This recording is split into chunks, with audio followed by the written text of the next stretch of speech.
Alrighty, welcome back everybody to our latest Tropical Storm Helene updates stream. This is going to be a little bit of a forecast stream to kind of give you an idea of what you can expect as Tropical Storm Helene continues to move into the Gulf of Mexico over the next 24 hours. We're going to kind of go over the scenarios of what could happen, what is going to happen, and also what the impacts are going to be to the southeast United States, as Florida has a ton of watches and warnings now in effect, with hurricane warnings already issued in the Big Bend. And then in addition to that, we're going to talk a little bit more about the intensity of what we are expecting out of upcoming Hurricane Helene. If you are new to the channel, make sure to subscribe down below and click the bell icon down below so you're notified with the latest video updates and live streams. We are going to continue to post several updates throughout the next several days when it comes to hurricane coverage, so definitely make sure to subscribe. Obviously, this is now our fourth time being on the channel today. This is our second live stream, and we've already had 2 videos, so I don't know if I've ever done that in a single day, but here we are. All right, let's get right into what's ongoing with Tropical Storm Helene right now, the latest from the National Hurricane Center and the latest of what's happening in the Caribbean Sea as of right now. Tropical Storm Helene has continued to intensify. It is currently at a tropical storm level, maximum sustained winds at 60 miles per hour. This is currently slowly moving to the west-northwest. It will eventually turn north tomorrow. The pressure is down to 991 millibars, so this has continued to intensify, and this is the latest from the National Hurricane Center as of an hour ago. Our next update from the National Hurricane Center will be in about 2 hours, so if you are looking for the next update, we'll probably still be live in 2 hours for that update for you, with the latest track and as well as the latest intensity. You'll notice on the infrared imagery we have tons of thunderstorms just blowing up right now across where the center of the circulation is with Tropical Storm Helene. This is one sign of intensification. It's a very humid environment. We have lots of thunderstorms blowing up, and as this moves into the Gulf of Mexico with a very impressive loop current, this should eventually be able to intensify, and eventually we are expecting a major hurricane for the state of Florida as we go into Thursday. So definitely looking for that over the next couple of days. We're going to go through the watches, the warnings, and all that sort of stuff in the forecast in just a moment. But again, that's a view on the infrared imagery. Let's go and hop over to our other slides here. We're going to begin with the infrared imagery. Here's another view of the current look on infrared imagery. Just kind of showed you a moment ago, but that is the area that we're looking at, the greatest deep convection. That is all happening in northwestern Caribbean Sea. Tall thunderstorms building. Again, that's a pretty strong sign of intensification. Here's an even closer view to what Tropical Storm Helene looks like right now. Again, it has been gradually intensifying this afternoon. I wouldn't be surprised if we wake up tomorrow morning to a hurricane pretty close to Cancun. That's at least the current forecast as of right now. Here's the latest from the National Hurricane Center in terms of where this thing's at and also the watches and warnings. Wind field is not super large. It's pretty small right now, but this is going to grow in size as this approaches Florida. Excuse me. We are going to see this go towards Florida, though, and become a very large storm. The tropical storm force wind field area is more than likely going to take up almost the entire state of Florida. So this thing is going to blow up in size over the next couple of days, and it's going to be a very large hurricane that is going to bring tropical storm force winds to the majority of the state of Florida. So that's going to be one thing that is going to be a big deal, I think. We're going to be talking about scattered power outages, I think, for most of Florida. The Big Bend of Florida, I think, will have the worst of the power outages, with widespread power outages and also widespread power lines down and also widespread trees down with all the wind that we are going to be seeing in those areas. The latest from the National Hurricane Center does indicate that we are expecting a hurricane by sometime tomorrow, more than likely late tomorrow morning into the early afternoon hours near Cancun. One little wild card I would say to the forecast right now is if this does make landfall and stays inland enough over the Yucatan Peninsula during Wednesday, this might struggle a little bit more to intensify over the Gulf of Mexico, which might lead to something more like a lower end Cat 3 or high-end Cat 2 sort of landfall. However, we could see this also miss the Yucatan Peninsula entirely and become a major hurricane very quickly over that very impressive loop current that we currently have in place in the southern Gulf of Mexico. In that sort of case and in that sort of scenario, that would lead to a much stronger hurricane, more than likely a Category 3, but we also could see this become a Category 4 before landfall in the state of Florida. So if you are anywhere along the Florida coastline, you want to make sure that you are preparing for a major hurricane now. You don't want to be, waiting on this, especially if you're along the west coast. You want to make sure that you are taking those preparations seriously. We do have hurricane warnings in effect again for the Big Bend. I'll show you more in detail in a second in terms of what counties are in that as well. And then we also have tropical storm watches that now extend up into southeast Georgia. This is expected to move inland as we go into Friday as a tropical storm. After that, it's expected to be a tropical depression on Friday. And then after that, we are actually going to see something called the Fujiwara effect, more than likely. What that essentially means is that we have a low pressure pressure system in the Mississippi Valley. We have Hurricane Helene that's going to move inland. Basically, two low pressure systems are going to combine into one, which essentially is called the Fujiwara effect, something that we don't really see that often, but that cutoff low will essentially combine with it. What that essentially means is not really much. It basically means we're just going to see rain in the Ohio Valley to some extent, but again, nothing really too crazy there. All right. Before we go too much farther into this, thank you, Connor, for the raid. Appreciate that. How's everybody doing? Welcome. Yeah, if you are new to the channel, make sure to subscribe. This is the latest update, again, on Tropical Storm Helene. The Fujiwara effect. Yeah, it's a pretty fancy term. It's a pretty interesting thing, but it doesn't really have much meaning to what's going to happen after Friday and Saturday. So, W. Connor in the chat, though. Appreciate the raid. All right, back into the forecast. This is a graphic that James Petus made, who's actually in the chat right now. This was made a couple of days ago, but is still relevant. Right now, Helene is in the northwestern Caribbean Sea. The reason why I'm showing you this is because this part of the Gulf of Mexico that has the red and white colors, that is where we have a very deep amount of warm water that is available right now in the southern Gulf of Mexico. What that's essentially going to lead to is the potential for rapid intensification. And this particular area of the Gulf of Mexico is where we have the highest likelihood of seeing rapid intensification. And so as we start to see Helene enter into the southern Gulf of Mexico, we are expecting this to intensify pretty quickly with that deep warm water, and then eventually as this moves towards the Gulf Coast, I think the intensity will pretty much be the same between about west of Tampa back up into landfall. So that's what I'm kind of thinking right now. I think the most intensification that we are going to see out of this hurricane will be tomorrow afternoon through Thursday morning. We will probably still see gradual intensification up until landfall because there's like no wind shear, but there won't be really any more rapid intensification, I don't think, at least near landfall. So we'll probably be at a Category 3 level by Thursday morning.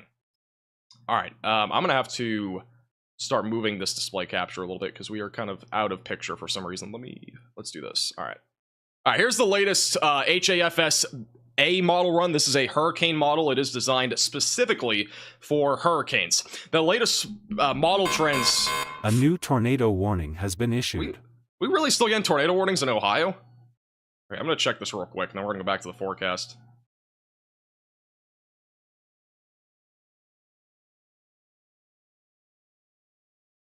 Okay, that's pretty broad rotation, but if you're in Lakewood or Westlake, Ohio, seek shelter. That's incredible. I don't know why we just... I didn't think this was still happening. I mean, I knew we had a tornado warning before, but the good news is that this will be moving into Lake Erie here pretty soon. So, all right, back to the forecast. Sorry. Apologies about the interruption. That's Lorain County and Cuyahoga counties in Ohio. All right, back to the forecast. Again, this is a hurricane model. Over the next 48 hours, we are expecting this to quickly move into the Gulf of Mexico. The HAFS model has this flirting with the coast of the Yucatan Peninsula that could delay intensification a little bit Wednesday, but I don't think it's going to be enough unless this fully moves inland. I don't think it's going to be enough to perhaps produce a long-term lasting effect on the intensity of this hurricane. So I think by Wednesday night, we are going to see this intensify at least to a strong end Category 1 hurricane. And then as we go into the overnight hours into Thursday morning, that is when I expect rapid intensification, meaning we are going to see the pressure drop by 40 millibars potentially over the span of literally only 24 hours, and even sometimes less than that. So rapid intensification, I think, is very likely overnight Wednesday night into Thursday morning. And then eventually, once we're closer to landfall Thursday evening, this will be approaching the Big Bend of Florida. The current thinking is that landfall will be somewhere between about Panama City, Florida, and then just back off to the north of Tampa. Now, I'm going to show you in a moment what the consensus is with different computer models and why there is a more high, or at least a higher likelihood that this is going to be making landfall somewhere in the Big Bend, and kind of give you an idea of where everything looks like it's going to be tracking. Now, this particular model has it making landfall as a 935 millibar hurricane, which would basically be a Category 3, Category 4 type hurricane. That's the current forecast right now. I think a high-end Category 3 hurricane or a low-end Category 4 hurricane is where I would go with in terms of the intensity once this gets closer to landfall and once it makes landfall. So that's my current thinking on the intensity of what we are going to expect out of Helene. These are the ensemble members as of the 18Z run, which was a little while ago, but still relevant. Again, notice the spread here. It's very small spread. Most of the models are now having this make landfall somewhere basically between Cedar Key, Florida, all the way back over as far west now as almost like Destin, almost Florida. I think Destin's over there. It's somewhere west of Panama City. Actually, a much further west shift over the latest ensemble member run.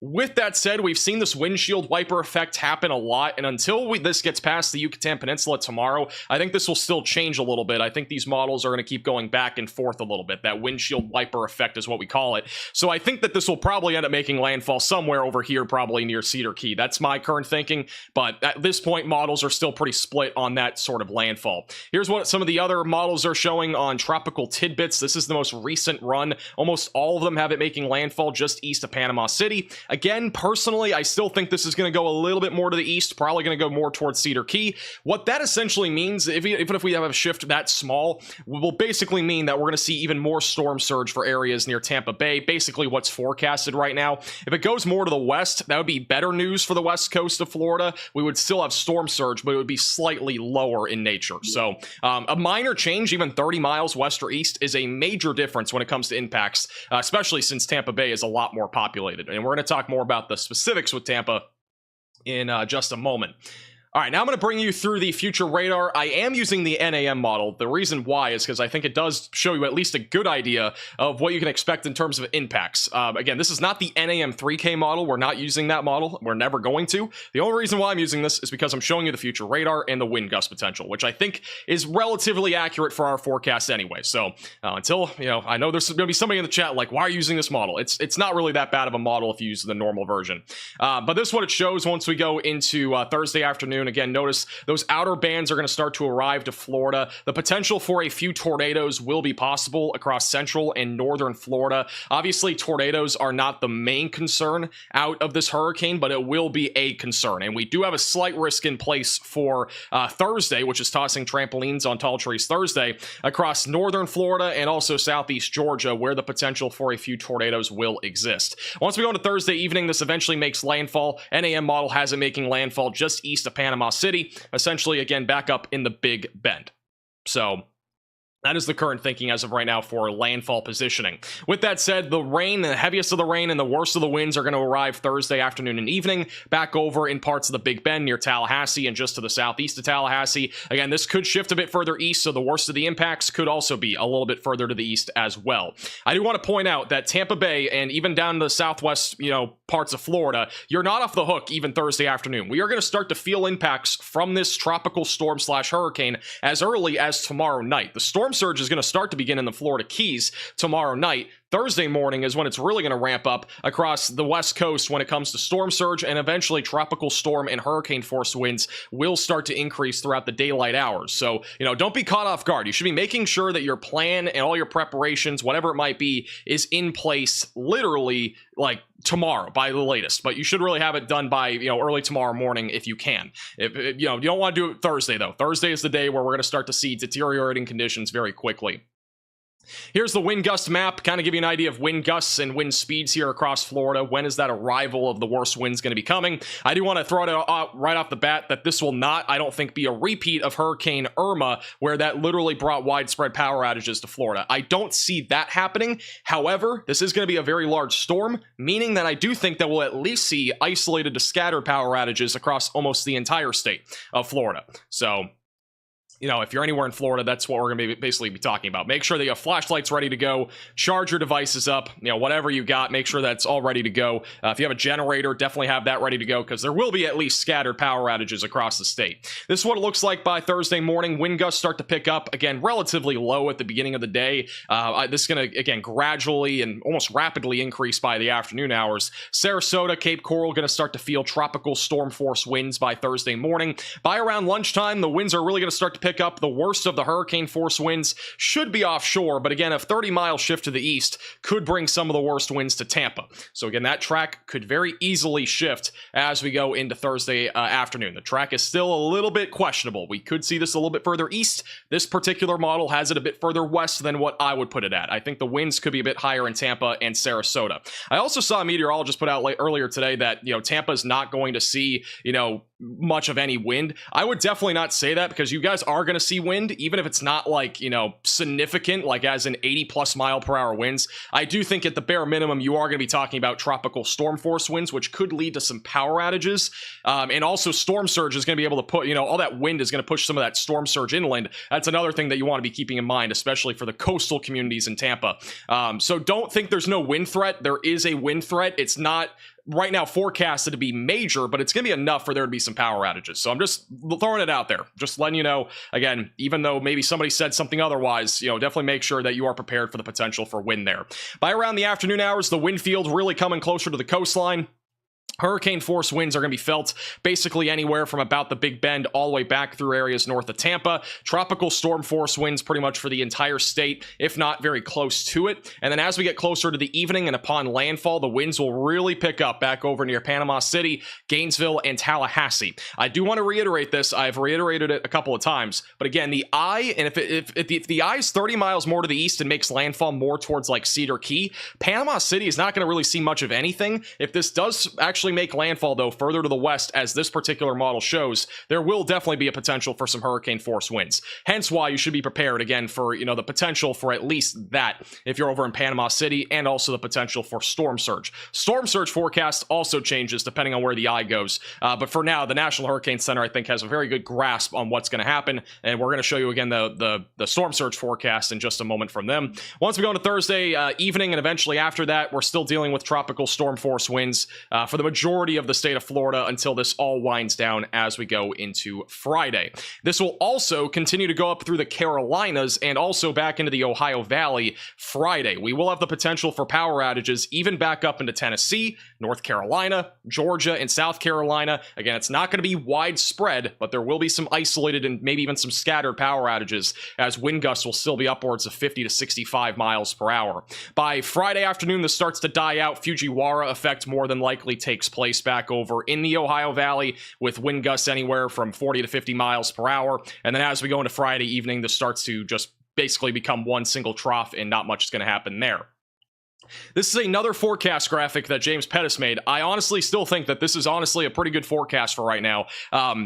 Take a screenshot if you want. It's actually a really good graphic. This basically gives you an idea of where the greatest winds could be in Georgia, northern Florida, essentially. I think James Pettis might be making another graphic for this. I don't 100% know yet, but if he does, I'll show you guys in a minute. I think he posted some more, but I'll check that out in a second. But this is what it looks like in terms of the wind forecast out of what is going to be coming out of Hurricane Helene. Currently thinking that we're going to be seeing Category 2+ winds, Category 3+ winds even, back over near Apalachicola and Perry. Again, if the eye shifts further east, that could change a little bit, but the general idea is that this will be where some of the worst winds are. And then also the potential for hurricane force winds should be anywhere from around Panama City back over near Gainesville, Florida. And then high-end tropical storm force winds will be as far north as areas like southwest Georgia. So that's the latest there.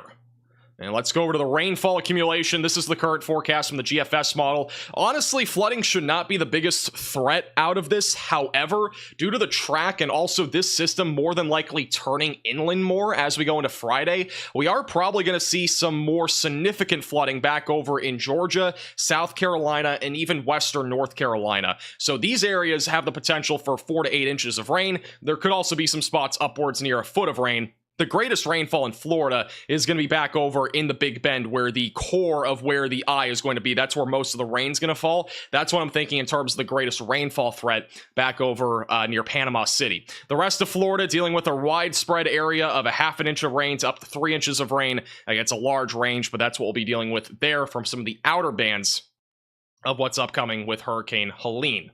Now, this is the latest storm surge forecast from the National Hurricane Center. This is a very big forecast when it comes to numbers. These are some of the highest numbers that you'll see when it comes to storm surge forecasts.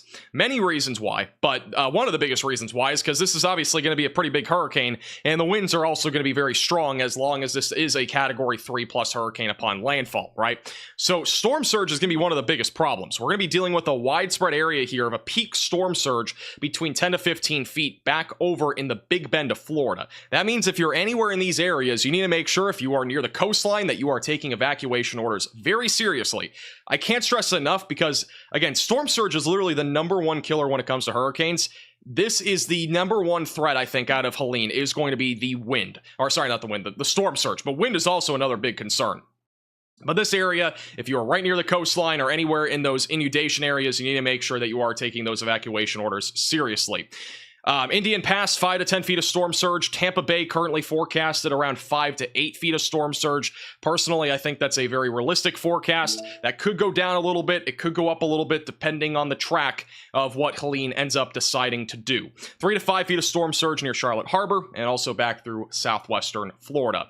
The latest forecast from the Weather Prediction Center and as well as the National Weather Service on the upcoming rainfall totals, currently indicating the worst of the rain will be in 2 different areas, one of which will be parts of the Big Bend near Apalachicola, and then the other one indicated back over in northern Georgia, northwestern South Carolina, and also western North Carolina, where a widespread 6 to 10 inches of rain is or not widespread, but at least a scattered 6 to 10 inches of rain will be possible in both of those areas. They do currently have a moderate risk for flash flooding. The key's at the bottom of your screen, but a moderate risk right now for flash flooding anywhere from North Carolina all the way back into parts of northern Florida and almost the entire state of Georgia currently in that moderate risk for flash flooding. So turn around, don't drown.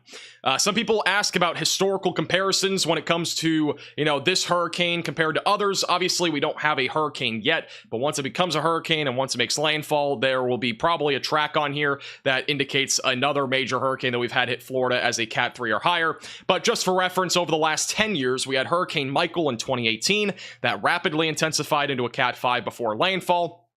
We had a Dahlia back in 2023 that made landfall back over in the Big Bend of Florida as a Cat 3. And then back over in Cape Coral, that is where we had Hurricane Ian. Again, most of you probably remember Hurricane Ian since it was just so recently, and it was also very impactful. I mean, I lived through Hurricane Ian. I was being impacted by Hurricane Ian. It dumped 20 to 25 inches of rain across the state of Florida, mainly in central Florida for the worst of the rainfall. And in addition to that, obviously a very intense hurricane, pretty large hurricane, caused a lot of power outages. I don't think this is a repeat of Ian when it comes to flooding, but I do think it'll at least produce the potential for some power outages. It's not going to be nearly as slow as Ian. This is a bit faster of a moving system. And then obviously Hurricane Irma, if you remember that back in 2017, Hurricane Irma was also a pretty big one that produced, again, pretty much widespread power outages to the state of Florida. Again, I'm not expecting widespread power outages across the state of Florida, but I do think we'll at least have some scattered power outages here in Florida, at least over the next, really over Thursday and also into early Friday morning. So that's the current forecast, the latest here from both the National Hurricane Center and myself with the latest data. So again, if you have any questions, feel free to leave those in the chat. We'll be answering questions. We'll continue to go through forecast graphics. The latest National Hurricane Center update will be out in an hour and a half. We will probably end up being live all the way until then. So that will be the next time that we have a new National Hurricane Center cone as well. All right, tornado warning still ongoing in northern Ohio, but I'm not seeing anything too crazy there. I do want to point out that the forecast from the National Hurricane Center offshore of Tampa is currently at a maximum sustained wind speed of 115 miles per hour around 1 o'clock on Thursday. I want you to know, though, that this right here, in terms of the maximum sustained winds currently forecasted by the National Hurricane Center, is not necessarily going to be the peak, okay? Because this, between here and landfall, is a pretty large area. I don't expect another rapid intensification process to happen west of Tampa. I think the rapid intensification will happen Wednesday night into Thursday morning in this area of the Gulf where we have that loop current. But the biggest thing that I want to point out here is that we could see this as a stronger Category 3 hurricane, potentially a high-end Category 3 hurricane as it makes landfall in the Big Bend of Florida. Another thing I want to point out is that our cone of uncertainty no longer includes Tampa. That does not mean you're not going to see impacts. It just means that right now the eye of this hurricane is not forecasted to go through Tampa. That is great news, because if that happened, we would be talking about a catastrophic event. Nobody wants that. All right. So that's the latest. The other thing is the cone of uncertainty is all the way back up near Cedar Key now. It goes from Cedar Key back through Panama City. So the cone has shifted a bit further west in their latest outlook. I'm not sure what they're going to do in their next outlook. Again, I don't work for the National Hurricane Center. I don't have inside information, but I do think it'll more than likely stay around where it's at. Maybe a slight shift to the east, but I don't think it'll be anything, crazy. And then in addition to that, we'll probably have a new update on the intensity forecast. As I've mentioned before in the past, a lot of people have been asking me, what do I think the intensity will be when this makes landfall, or even before it makes landfall? What do I think the peak is? Will we see a Category 5 hurricane? All those questions. I've had a lot of people asking me that over the last couple of days. All right. I'm going to start off by saying I think there's a low chance that this is anything lower than a Cat 3 upon landfall. The only way that happens is if it really sits over the Yucatan Peninsula for a long enough time tomorrow morning. I don't see that happening. So I would rule out that scenario at this point because the environment, again, in the Gulf is super favorable for rapid intensification. But the other thing I want to point out is that I think that there's a pretty good chance, I'd say about a 60% chance or so that this is a Cat 3 upon landfall. I would say about a 15% chance it's something under that. Maybe about a 20% chance this is like a low-end Cat 4 near landfall. I would say Category 5 is like under a 5% chance. I think it's a very low chance that happens. Can't rule it out, but obviously, if you are in Florida, you want to make sure that you are preparing for a major hurricane. All right, so I'm not trying to scare you, by the way. This is, again, my thoughts. I've been forecasting hurricanes for... I mean, like, we've done live streams and stuff like that for hurricanes for like 5 years now. And so, you know, we have, I would say we have pretty good experience with forecasting this stuff, but, and there's always these, you know, little things that happen sometimes, like rapid intensification. You know, with Idalia back in 2023, we had an eye wall replacement right before it made landfall, and it basically weakened it down quite a bit before it made landfall. And so those sort of small scale features that happen are very hard to predict, which is why I do mention that there is still a potential it's something slightly higher or lower than what's currently forecasted. And especially with what happens tomorrow night, I think that's going to be a pretty big key detail in terms of the intensity that we're going to see here in Florida. I do want to point out here the hurricane watches and warnings. The red boxes that you see here, those are going to be your hurricane warnings that are currently in effect. I'm going to take off all the graphics here. The red boxes are your hurricane warnings. Again, those will be going for the next few days from Spring Hill in Florida back through Apalachicola. We also have currently hurricane watches that stretch all the way up into southwestern and southern Georgia. Tropical storm warnings in effect for Panama City. And then also tropical storm watches that go up into southeast Georgia near Savannah, Statesboro, and Hinesville. In addition to that, they also go all the way up and down the coast of the Treasure Coast and all the way back up the East Coast, even near the Space Coast as well, which is currently under tropical storm watches. Southeast Florida, you're left out. You do not have any tropical storm watches right now. And then also we have tropical storm warnings from the Keys all the way back through Central Florida. Tampa currently and Pinal County is currently under a warning, tropical storm warning. So they're currently not under a hurricane warning. Again, that could get upgraded at any point, so just keep that in mind. I don't think it will, but you can't rule it out. All right, if the track does change a little bit here over the next little while. So yeah, let me go back to putting the track back on here, and let's put back on the infrared imagery. And again, this is what currently Tropical Storm Helene looks like. Let me put up the infrared. This is what it kind of looks like right now. It's become more organized over the last 24 hours. The pressure's been dropping quite a bit.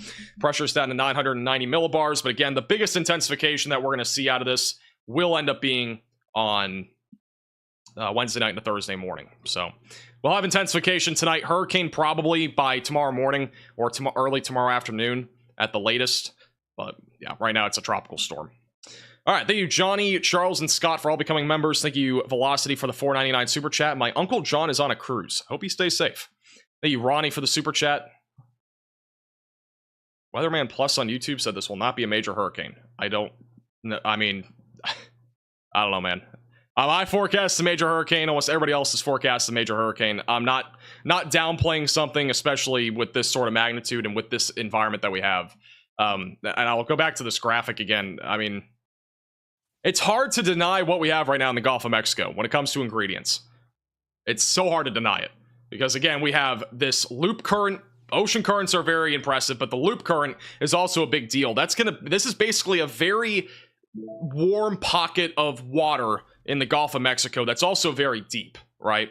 And that is very big for a hurricane. That is basically, it's basically like giving, I'm trying to think of an analogy here, but it's basically like eating 25 protein bars or something, or whatever. It's basically like putting this thing on serious fuel, basically, in the Gulf of Mexico. And so that is really going to help to propel this as we go into Wednesday night into Thursday morning. And this is not forecasted to really change much for the heat potential in the Gulf. And also the ocean currents are expected to be relatively favorable.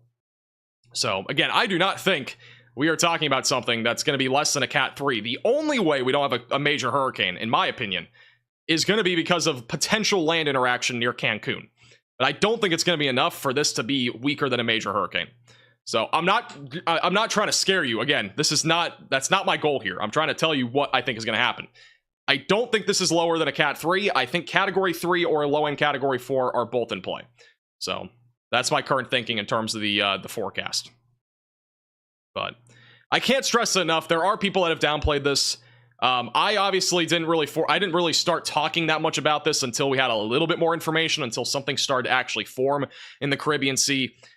There are going to be people that either really upplay this to a Cat 6. There are going to be people that downplay it to, you know, a tropical storm or whatever. But I'm just trying to tell you what I think is going to happen. And also the National Hurricane Center still on, you know, path here for at least a major hurricane upon landfall. So, yeah.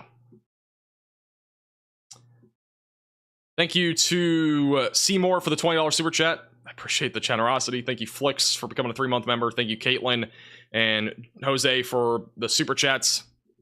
I don't think Michigan's going to get the remnants of this. Let me go out, show you guys the future radar here. I kind of doubt Michigan's going to get much out of this. So again, when I talk about the Fujiwara effect, it's basically two troughs that are going to combine into one here. Pretty likely that's going to happen. It's going to happen right over here in the Ohio Valley as we go into Friday and Saturday. So you kind of see how this thing spins back to the west. It basically merges with that trough. But the thing is, I don't think Michigan and even like northern Illinois are going to see much out of this aside from cloud cover and maybe some showers. I think wind will be a little bit higher, like wind gusts up to 20 to 30 miles per hour can't be ruled out. But again, aside from that, I'm not expecting anything too out of the ordinary in terms of wind gusts. By the way, if you are new to the channel, make sure to subscribe down below. We will keep you posted with the latest. With our upcoming hurricane, Helene, we're going to have live coverage on the day of landfall. And we'll also have another live update probably at some point tomorrow. Might not be tomorrow night, but we'll have to wait and see. I'm not sure when I'm doing my live update tomorrow. We are going to have 2 videos tomorrow, so definitely click the bell icon as well so you're notified with the latest videos. Also, here's another look at that Fujiwara effect. A little bit better of a view, but this is essentially a cutoff low that we have up here in the Ohio Valley, Mississippi Valley. You can kind of see how these two troughs literally merge into one. So pretty fascinating stuff. It's not something you see very often. So thank you, Eric, for the super chat. Panacea, Florida. I will check it out. I did not spell that right whatsoever.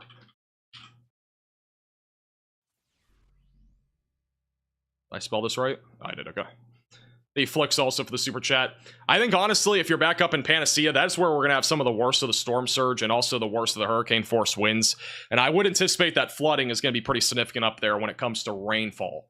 So that's where the core, that basically if the eye is like right here, for example, the worst of the rain is going to be like all up in here. So that's going to be all moving through there. That is one of the areas that we could see upwards of a foot of rain.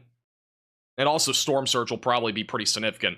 Now, if the track shifts a little bit further to the west, you'll get even worse storm surge. If it shifts further to the east, like Cedar Key, for example, I think your storm surge is going to be pretty, I wouldn't say minimal, but it will definitely be a lot less bad, you know, than it could be. So, thank you, Wall Street, also for the super chat. The spaghetti models have moved a little bit west. Yeah, they've moved a little bit to the west. This is the latest run on Tropical Tidbits. So again, they are further west again. I do want to remind you, though, that there is a full-blown windshield wiper effect that is happening. This happens a lot. Happened with Francine. It basically happens. It doesn't happen with every hurricane, but it happens very often with several tropical systems that we've seen, where models will start, you know, one area with a very strong consensus, and then they'll go back to another area, and then they'll go back to the other area. That's happened a few times already, so I wouldn't rule out that this goes back to the east again. I personally still feel like we are going to have a little bit more of an easterly landfall somewhere back over here near Cedar Key. I don't think this makes landfall in Tampa, but I do think a landfall closer to Cedar Key is a little bit more likely. That's, again, my personal thinking. Even though the models are all in one area here, I still think there's still a pretty good chance that we're going to see landfall a little bit further to the east. Hey, you truckers also for the super chat. I don't know what day you're flying in, so I couldn't tell you. Hey, you Lumbre for the super chat. Hey, you Flix for the super chat. Can we get one more update for Ohio? Is the tornado warning still ongoing in Ohio? No, it's not. All right. So, yeah, Ohio's pretty much done with severe weather tonight, if you were wondering. We were covering that about an hour ago, but the tornado threat's dying down up there. Thank you, Static, also for the super chat. I think that this hurricane for Valdesta or Valdosta, however you say it, in Georgia, I think this hurricane will be worse than Idalia if there is not an eye wall replacement cycle right before landfall. I think the winds will be a bit worse, and I think wind in general will be worse. I don't know about rainfall, but I do think that the wind will be a bit worse if we don't have an eye wall replacement right before landfall. So if you're in Valdosta or Valdesta in southern Georgia, I would say that this is probably going to be a little bit worse than what we had with Idalia. Chances shifts west towards Pensacola. No. This is not going to... very unlikely odds that it goes anywhere near Pensacola. Like, we could see it maybe make landfall in Panama City. You get some heavy rain, some wind. That's about it. But even then, like, let me go back to the NAM model, for example. Like, this model has it making landfall just east of Panama City. Even if this happened, the winds over there are still in the tropical storm realm, and that's not even by much. So... now, the odds of you seeing anything major are going to be pretty low. Now, again, this particular hurricane that we're going to be seeing is one of the larger hurricanes that you can get. It's in the 90th percentile, actually, when it comes to size that's forecasted. The hurricane force wind field will be the worst, especially east of the eye, but even around the eye, that's where we're going to be dealing with the worst of the wind. But the worst of the impacts will be east of where the eye is, meaning tornadoes will be more possible on the east side. Heavy rainfall, I'd say, is more near the core, to be honest. Wind speeds, though, will be really bad near the core and also east of the core. So, again, it's going to stretch out pretty far to the east, but tropical storm force winds will be possible, again, pretty much in the entire state of Florida out of this. Doesn't mean everybody's going to see power outages, doesn't mean everybody's going to see, you know, everything, but there will at least be some isolated to scattered power outages. Thank you, John, for the $6.99 super chat. If you're flying into Miami next Wednesday, I think you'll be fine. This is not going to be around next Wednesday. And even if you were flying into Miami, let's say Thursday, other than wind, there wouldn't be much else because there is not even any like tropical storm warnings or anything like that there. So yeah, I wouldn't be overly concerned in those areas. Thank you, DK, for the $5 super chat. I think you'll be okay, DK. I think you're flying out early enough to the point where you should be fine. If you're flying out later in the day, a bit more of a gamble, but I think you'll be fine. We could see a wobble, or do you think a west shift, or a shift west was due to the eye wobble or slower trough? Well, the one thing that's actually going to pull this more to the east, or more to the west, I mean, is going to be the trough. If the trough ends up being more to the southeast, I think this will actually kind of get sucked in more to that trough like this, like as it's showing here. Initially, it was thought that this trough might just kind of ride this up the east coast, but since it's going to be more of a cutoff low, that's actually going to kind of make it so that this hurricane literally just wraps into the circulation. It's very fascinating because about a week ago, or even 3 days ago, you know, we initially thought that this might be more of a thing where we see the jet stream come more into play, where we have a very connected jet stream like this, where the hurricane basically goes right up that jet stream. Instead, we have a big cutoff low, and so what that's going to basically do is have this thing wrap right into it. This is Saturday. Let me go to Thursday. Bit better of a view here, but that's right there, the low pressure system, right? This is the hurricane. It just wraps right into this thing. So it's pretty fascinating, but that would be the reason why this is actually going to turn more inland instead of going out to sea, or even being something like Debbie, where Debbie went more up the coast. So yeah, this cutoff low is literally the reason why. And also, this making landfall Thursday instead of like tomorrow, for example, is another reason why this is not going to just go up the east coast. It's going to go more into the trough, and it's just going to become one big trough by Saturday into Sunday. So yeah, pretty interesting. Thank you also, Patrick and James, for the Venmos. Appreciate the Venmo. I don't think Indiana's going to get anything more than just some gusty winds and some rain. So that's about it. Thank you all for tuning in. If you are again new to the channel, make sure to subscribe down below. We'll be having, again, live coverage upon landfall, when it makes landfall, in a couple of days. And we'll also have another live update tomorrow, 2 videos tomorrow. So make sure you hit the red button down below and subscribe. If you have any questions, feel free to plop those in the chat. There are 12,000 of you, and there's only one of me. So the odds of me answering every question is super low, but hopefully I can try to answer as many as possible over the next little while here. Let me check real quick Twitter. I know James said that he has more graphics. Let me check those out. This is another solid map right here. Another James Pettis map. Look at this. The potential for power outages. I think a lot of you guys are going to like this graphic. I don't know about widespread in the red, to be honest, but okay,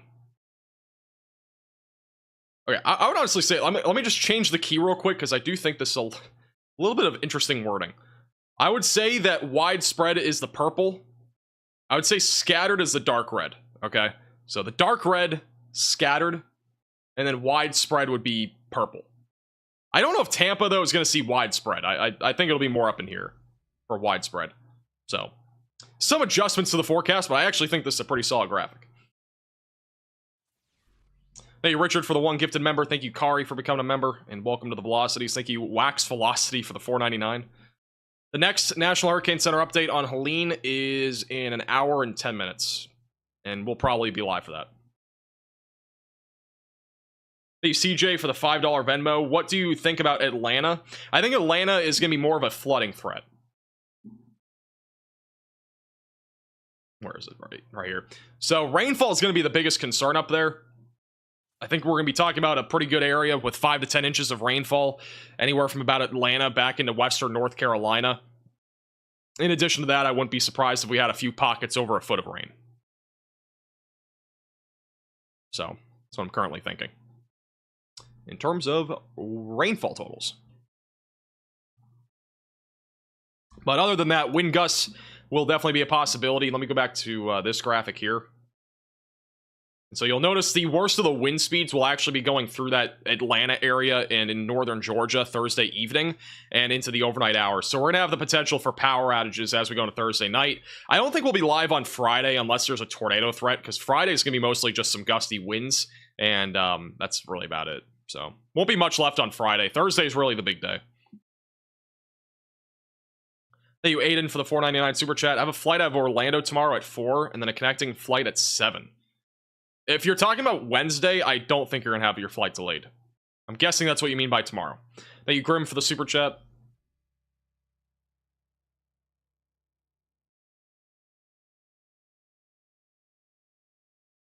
Do stronger hurricanes create stronger tornadoes? Not necessarily. I mean, if you remember with Debbie, it was a Cat 1 on landfall.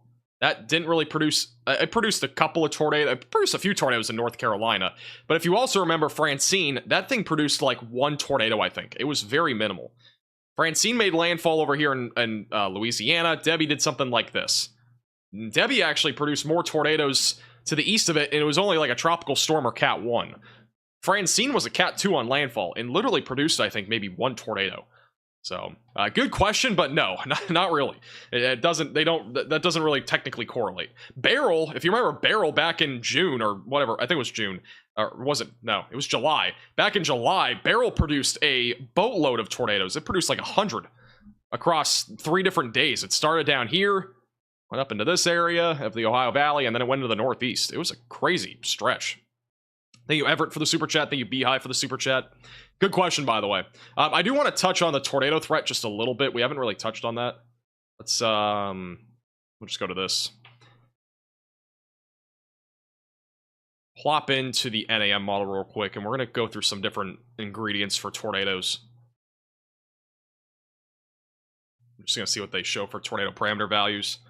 I really think our greatest tornado threat on Thursday is going to be out of outer bands, so I think we're going to be watching for a few tornadoes, mainly in this corridor from Central Florida back into South Carolina. These are usually going to be brief. There's sometimes and occasionally a strong tornado with hurricanes. It's not very common, though. Right now, the current thinking is that we'll have probably several fishnados or water spouts back over west of Tampa during Thursday afternoon. Well, I'll probably have a more elevated tornado threat Thursday night into early Friday morning here in this corridor of South Carolina back through northern Florida. And then eventually Friday afternoon, this starts to move more into a tornado risk in the Carolinas, which will be pretty low, I think, for Friday. So, yeah, had something else in my mind and I forgot. Check out the HRRR real quick, too. HRRR has a much more robust tornado threat on the east coast of Florida and even back up near Georgia. So, let's check out the future radar with this and see what it shows. So, this is Wednesday night. We'll have showers and thunderstorms arriving to Florida Wednesday night. Thursday morning. The HRRR has a much weaker tropical cyclone because it's not built for hurricanes. Let me see what it shows for pressure.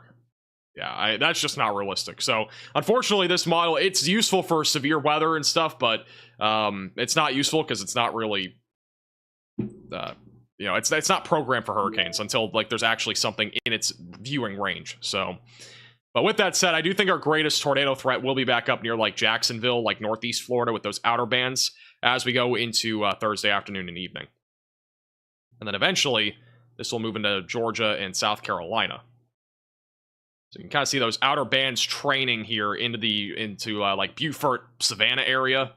So that'll be what we're watching for that tornado threat. I think the tornado threat will become a little bit more apparent though by like tomorrow afternoon, once some of these like, cams, basically the convective allowing models, are able to pick up more on what the intensity of this hurricane is actually going to be, because this model is just so far off on intensity.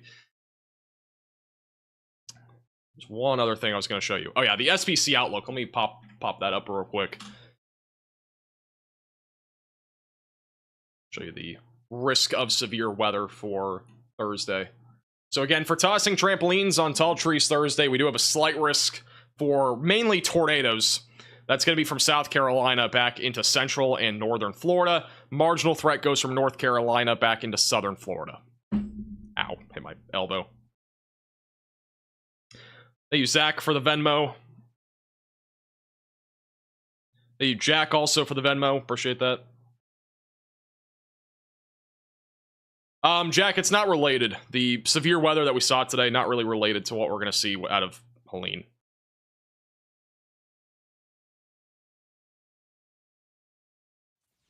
NAM 3K model. Absolutely.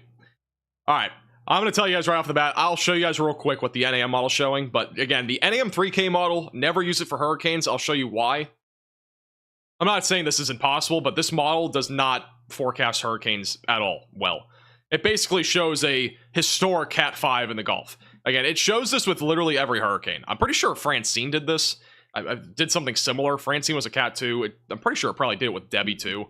So again, never use this model. I'm just showing you because it's one of those models that I want to make sure there's public awareness. Never use the NAM 3K model. Never use it, please. It is horrendous. By the way, make sure you follow us on Twitter and Facebook at MaxVelocityWX. The links are in the description. We are going to be posting updates over the next several days, again, on what's upcoming with Helene. Subscribe to the channel if you are new here. It's the red button down below. We are going to have landfall coverage with Hurricane Helene once it makes landfall in Florida. And we are also going to have probably another live update at some point tomorrow. So make sure you hit the red button down below and subscribe. Again, if you have any questions, feel free to leave those in the chat. We are going to be live at least until the National Hurricane Center update, which is at 11 o'clock Eastern Time. That is about an hour from now. What that update will basically give us is probably a little new cone of uncertainty, maybe a difference in intensity, and we'll also see if this has intensified anywhere beyond where it's at right now, which is a middle grade tropical storm.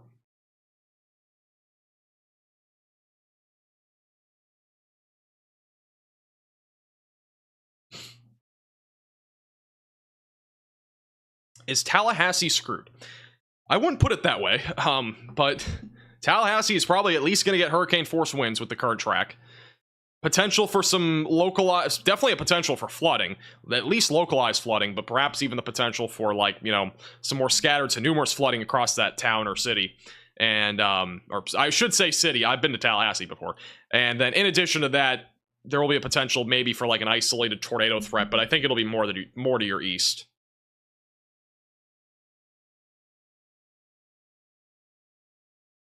Great content. First timer in Tampa. Appreciate that. We need rain in Knoxville, but not like this. I know. I've got to say the drought that we have is. I'll pull up the drought monitor map. Let's see what areas actually need rain.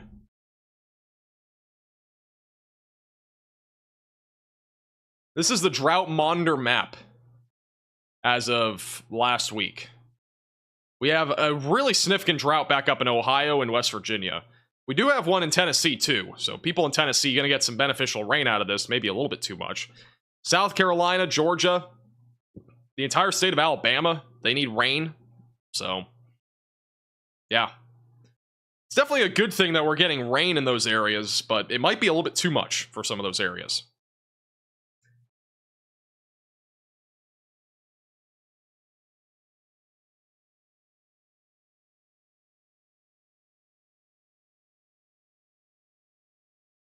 West Virginia is terrible. It is. Yeah, the drought is pretty bad. Looking like a brief landfall in the Yucatan. I think it might. Let me take off infrared. So right now, the National Hurricane Center cone has it making a potential brief landfall in the Yucatan Peninsula. If this is a very brief landfall and doesn't really go far inland, I think this will still be a major hurricane for sure. It becomes slightly more questionable, though, if it really goes more inland. If it like clips Cancun or something, or even just stays in the Gulf entirely in this Yucatan channel, I do think the intensity is going to at least be a Cat 3 upon landfall in Florida. But if this does go a little bit more inland and stays there for a little bit, there is a bit more of a chance that this could end up being more of like a, a lower end Cat 3 or even a high end Cat 2. I really don't think, though, at this point that this will be anything lower than a Cat 2.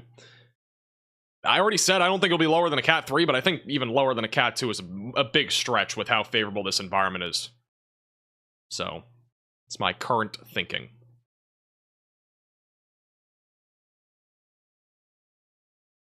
We also have hurricane hunters out there. I'm not sure if they're currently in the storm. I haven't looked here. I know they were like 30 minutes ago. But hurricane hunters currently... We have one hurricane hunter aircraft inside of Helene right now. So we do have some new data coming in. Here's what it looks like right now from the hurricane hunters. They are currently flying inside of Helene. Imagine if we had like a camera inside of that aircraft that we could just put up on stream. That'd be kind of crazy, not gonna lie. But, yeah, not seeing anything really too out of the ordinary here. Pressure down to 990 or so. So a very small drop.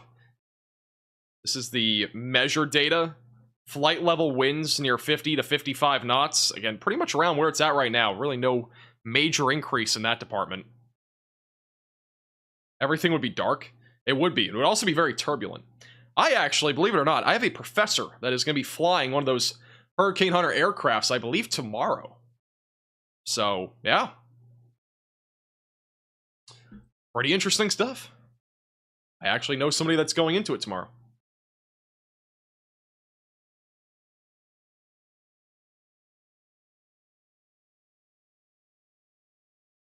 I do want to show you guys one other thing, too. I'm trying to find it. Should ask him if you can join. I actually probably could join. Like, maybe one of those aircrafts. Like, maybe go on a Hurricane Hunter aircraft at some point. But one, I'm not sure if I want to do it. And two, I feel like I would rather be alive here than going into an aircraft. Be kind of crazy. Should fly up and stream from my place. So the power, so your power, or that way your power doesn't go out. Thank you, Freddy. Maybe I'll have to fly up there. That'd be a really expensive flight. Maybe I should just go chase with you guys, honestly. Hey guys, if I lose power on Thursday and we're not live for some reason, I might literally just go chase this thing. Like, I'm not even kidding. I might literally just go chase.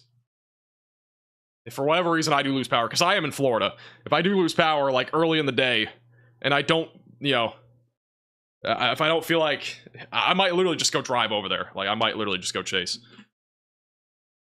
It has to happen earlier in the day, though, because if it happens, like, after 5 o'clock, there's no way I'm making it over there.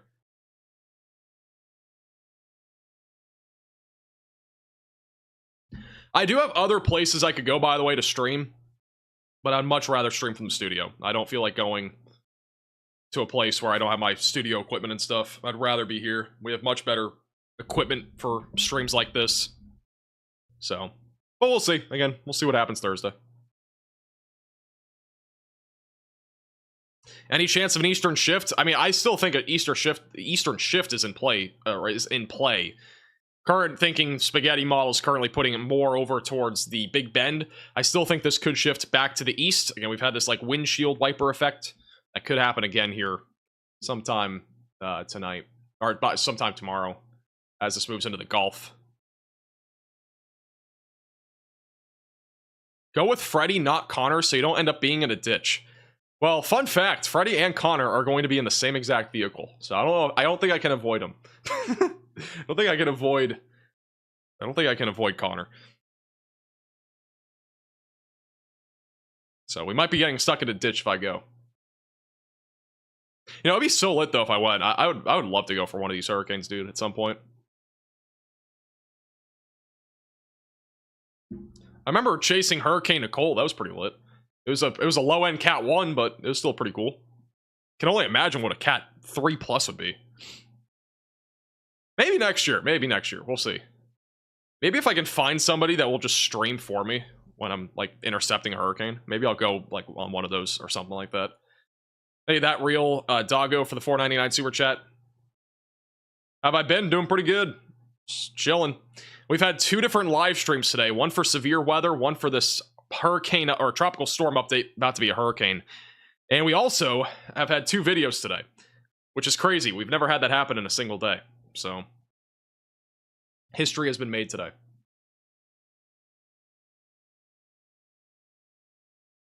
Power goes out, you can stream from your car. I don't think so. Friendly reminder, if you're new to the channel, make sure to subscribe down below. It's free to do. Red button down below. Subscribe. Like the stream as well. Does help get this out to more people. It might need some coverage.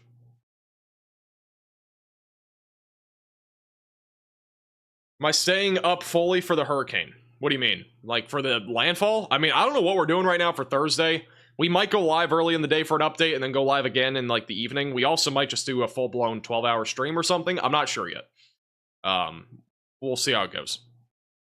I'm not sure if I want to sit down for 12 straight hours. I would rather be live for like the climax or like near the peak of the hurricane. Because in my opinion, like many of you might get this, but like if I'm live for just some rain that's happening and there's not really much happening in Florida at like 2 o'clock in the afternoon, let's say, there's not really much of a reason to be live other than just saying this is what's coming. But people are already prepared, right?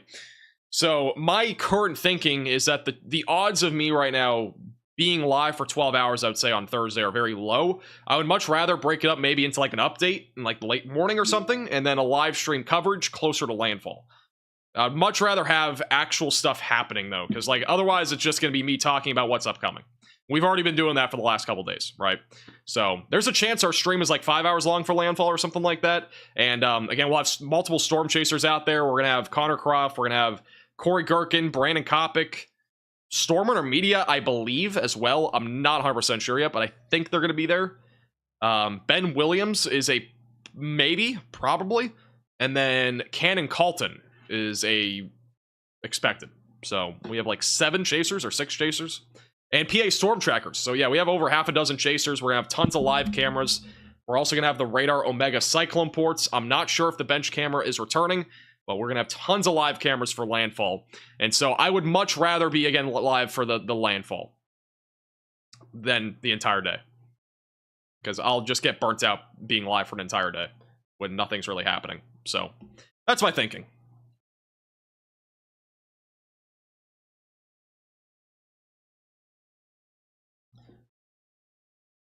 Max said climax. Yes, it is a normal word. Thank you.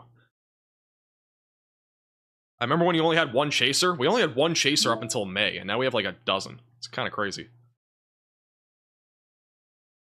What is the bench thing? If you were here for Hurricane Debbie landfall, you'll remember. If you weren't here for that, you wouldn't understand. It's an inside joke.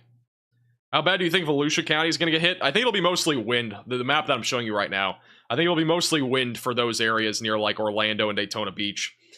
Tornado threat also was going to be in play. So those will be the main 2 concerns for sure.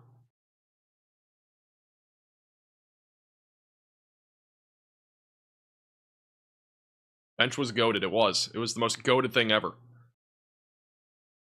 I'll tell you what, if we have a bench camera on Thursday, we'll go back over the joke. So make sure that you tune in on Thursday. If we have a bench camera, you'll see it on stream. More than once for sure. Will this cause tornadoes or flooding in southeast Tennessee? Flooding, yes, or at least possibly, but tornadoes, pretty low chance. What? Will you ever do a feat reveal? What's getting asked in this chat, guys? This is a weather channel.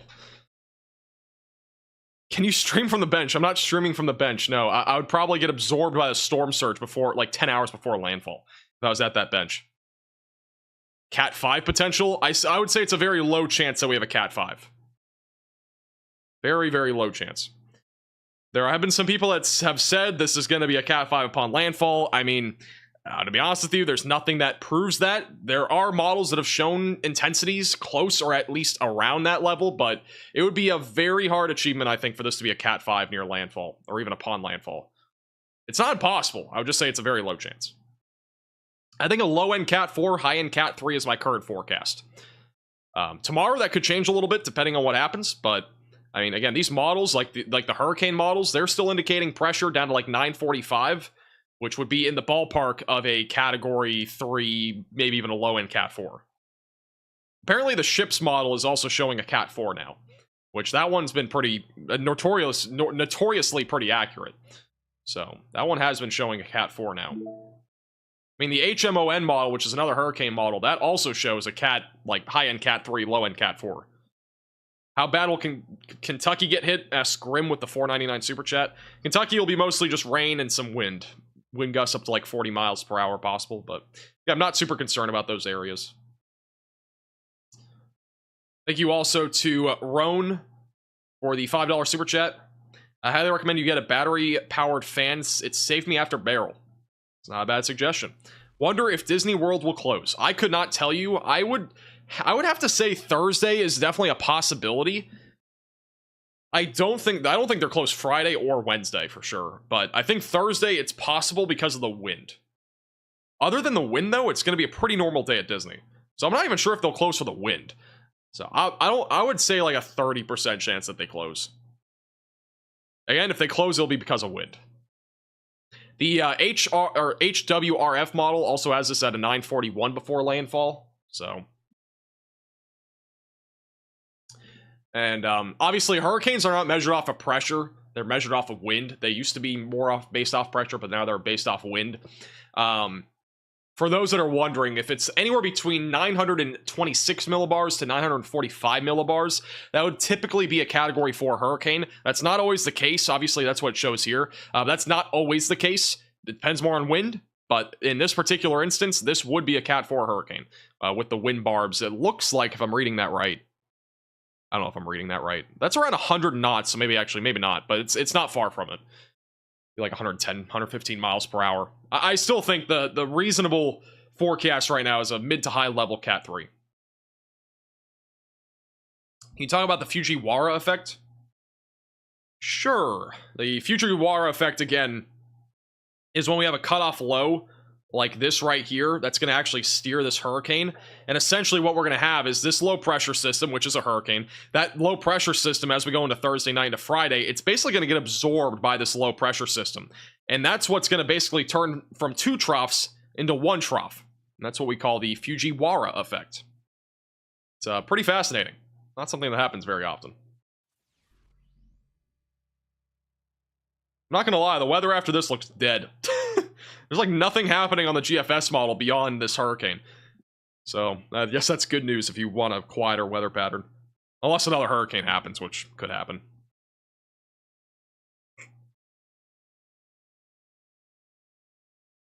The Fujiwara effect is amazing to me. Yeah, it's pretty interesting.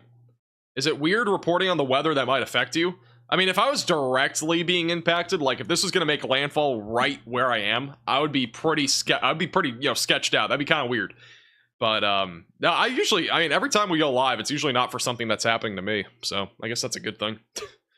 Thank you, Wax Velocity, for the $1.99 super chat. Happy birthday, Connor. Let's get some happy birthday Connors in the chat. I don't think he's here, but let's do it anyways. Thank you, Jennifer, for the $4.99 super chat. Appreciate that. That trough is just going to swallow up that hurricane? Yeah, pretty much. It's pretty interesting.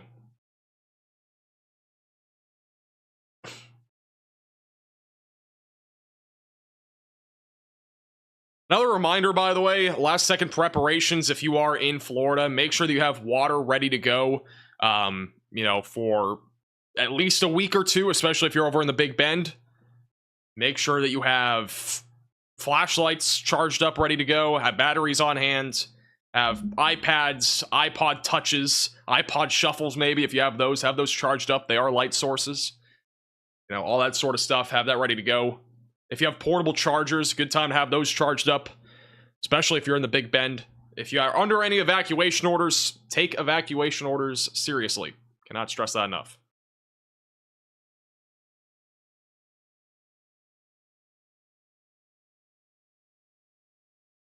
What other things can I talk about here? I'm trying to think. We have some other things too. I do want to show you guys this graphic too, if I can find it.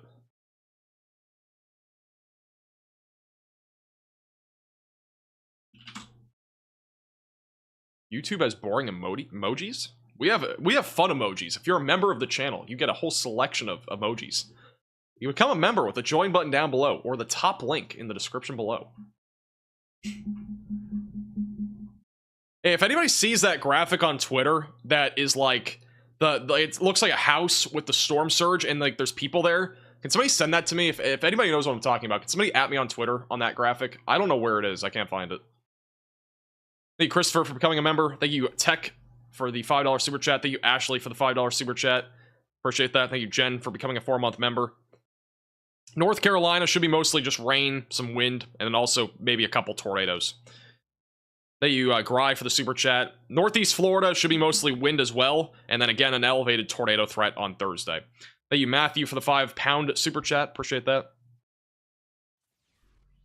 If anybody knows what I'm talking about, though, please at me on Twitter. This is the latest ship's guidance on Helene. So currently, this is thinking that it's going to be a Cat 4 hurricane in the northeastern Gulf of Mexico.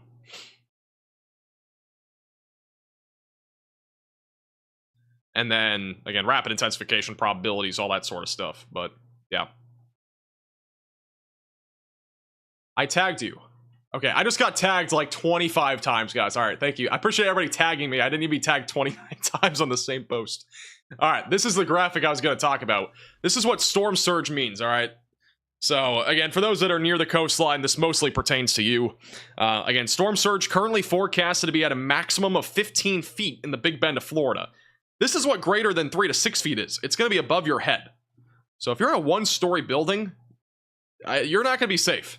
So you need to make sure, again, that you are taking evacuation orders seriously. For reference, let me find the thingamabobber here. For reference, this is the storm surge forecast right now, which is currently up to 15 feet in the Big Bend, upwards of 10 feet almost in Tampa Bay for a peak. And yeah, again, this is pretty significant, especially if you're near the coastline. So just imagine 15 feet. That's like literally way above this, like, you know, line.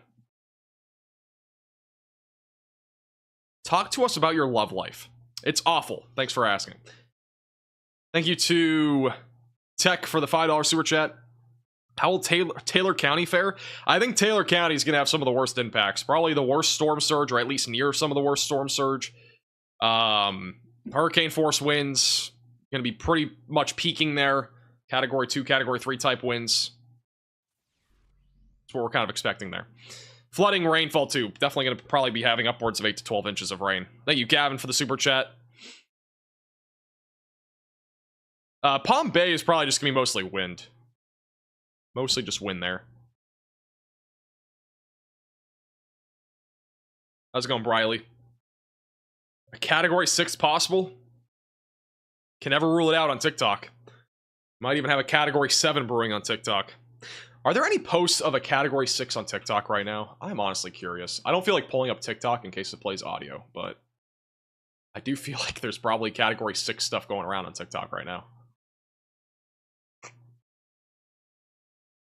Oh, this graphic's even better. Thank you to whoever added me in this graphic. Appreciate it. Understanding storm surge. That's a perfect graphic for this.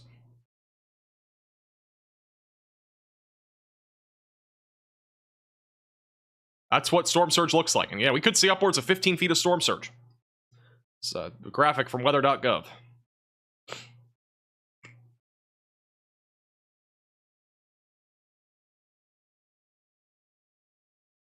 Category 6 hurricane is not a thing, guys. It is not a thing. It's only Category 1 through 5. For whatever reason, the TikTok people think that exists. I don't know why. Could not tell you. Thank you, Christopher, for the generous $20.99 super chat. I appreciate that. Put some W's in the chat for Christopher. Thank you to anybody that super chatted or become a member or even Venmo'd. Appreciate the generosity. What wind speed is a Category 5? That is 156 miles per hour or greater.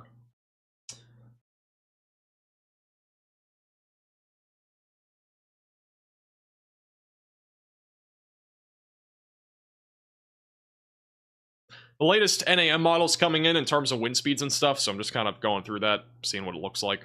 Thank you, Ben, for becoming a member, and welcome to the Velocities. Again, the NAM model, it's not a hurricane model, but I do think it has a good grasp of at least some of the impacts. I don't know, I feel like wind is a little bit underestimated on this. What's the GFS model show? Honestly, the GFS model feels a little bit more realistic for wind speeds. At least on the East Coast, it feels a little bit more realistic.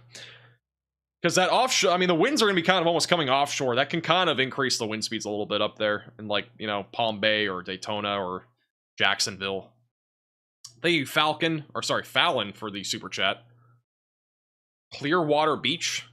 Isn't that near Tampa? I just need to make sure. Yeah, that's near Tampa. Clearwater Beach, you're probably going to have at least 3 to 5 feet of storm surge, but even up to, 8 feet is possible for a peak. So definitely going to probably see some damage there, unfortunately. With that said, I mean, this is going to be worse than Ian for Tampa, I think, because, again, the hurricane is going to be to your west. Ian was down here to the south, and Ian went across land. You had an onshore flow, which basically sucked all the water out of Tampa Bay. So, Ian is not something you can compare this to. Closest thing you can compare this to is maybe Debbie, but Debbie was not even that interesting. Adalia, I guess, but Adalia was a really small hurricane. This is a much larger hurricane. So, I mean, in nature, I would go ahead and say that this is just a completely different hurricane than what we dealt with recently.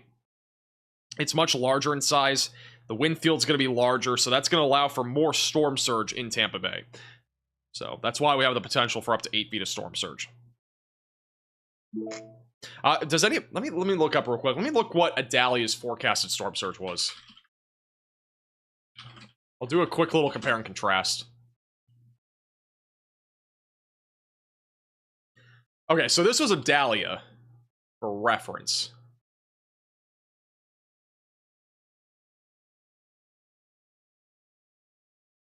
If I can pull it up.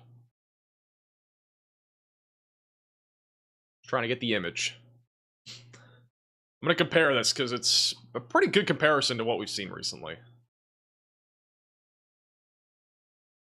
Oh, this is not the right forecast. Brother. Can I find the right forecast for Adalia? Like, there's a forecast graphic that I'm seeing here. I just can't make it an image for some weird reason. Okay, well, I'm going to show you guys this graphic. This isn't the right one, but it's close enough. The forecasted peak storm surge from Adalia was 10 to 15 feet, and it was in this area. And then basically Tampa Bay was like 4 to 6 feet. So basically around where this is showing. All right, so this was basically Adalia when it came to storm surge. This is the current forecast. So it's definitely a step up. It's not a major step up, but it's enough of a step up to the point where this will be a bit worse than Adalia when it comes to storm surge.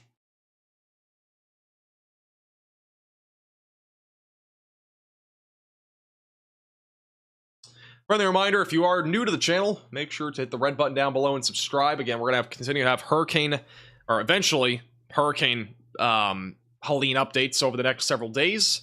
We'll have landfall coverage, all that sort of stuff, so make sure that you are subscribed to the channel. The red button down below, it's free to do. Also, make sure to hit the like button down below.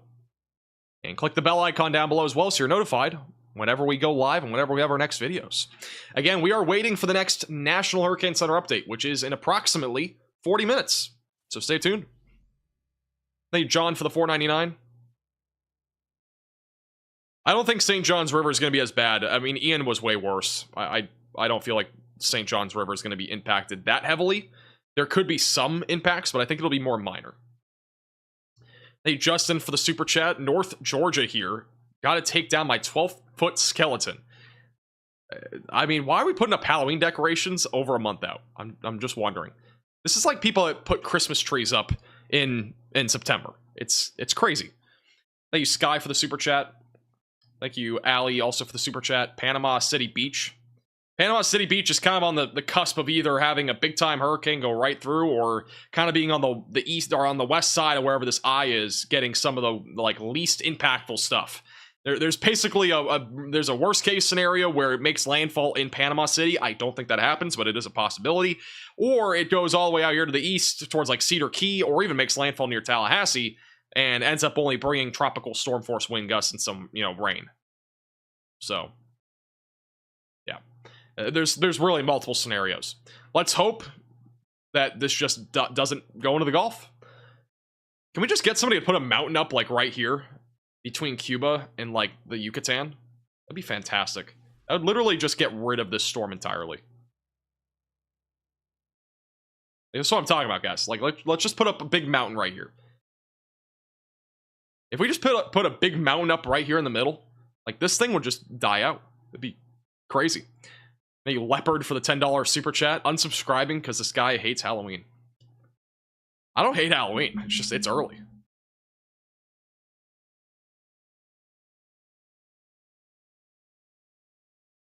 I mean, seriously, though, if we just had a mountain there, you know how many major hurricanes would be prevented if we just had a mountain right there in the middle? That'd be kind of interesting. We'd have to do, like, some sort of experiment on that and see if it actually would do something. Thank you, B. Smith, for the super chat. Why did Beryl bring such a big tornado risk when it made landfall? Beryl was a little bit different. It kind of got caught by a trough. It went more like this direction. It basically had better, like, ingredients available, especially for that time of the year. And so it just became much more of a penetrating type tornado event. This one's going to kind of get wrapped up in the negative direction when it comes to a hurricane. It's going to kind of get wrapped back in. Now, on Thursday, I think we have an elevated tornado threat, but Friday and Saturday, like, Friday looks low. Saturday looks like it's near zero. So this is a different situation because we have a trough. We have another trough. This trough is literally going to get sucked up by the other one, and then it's going to become one thing. It's like when you have a cookie dough sheet and you put 2 blobs of cookie dough on there, but you're like, oh, I want one big cookie instead. That's what this thing's going to be doing. Thank you, Wax Velocity, for the super chat. Thank you, Buck, also for the super chat. Yeah, I stay safe. There are state of emergencies, but those are, you know, those are kind of a given with hurricanes. Thank you, Wave, for the super chat. Fort Myers and Cape Coral will more than likely be more storm surge and just tropical storm force winds. Step up from Debbie for sure, and it'll probably be around what we saw with Adalia, maybe a little bit higher than that. But storm surge, the main concern down there, with the potential for 2 to 4, 3 to 5 feet of storm surge, and then tropical storm force winds. That's really about it. Maybe a low tornado risk, like early Thursday or something.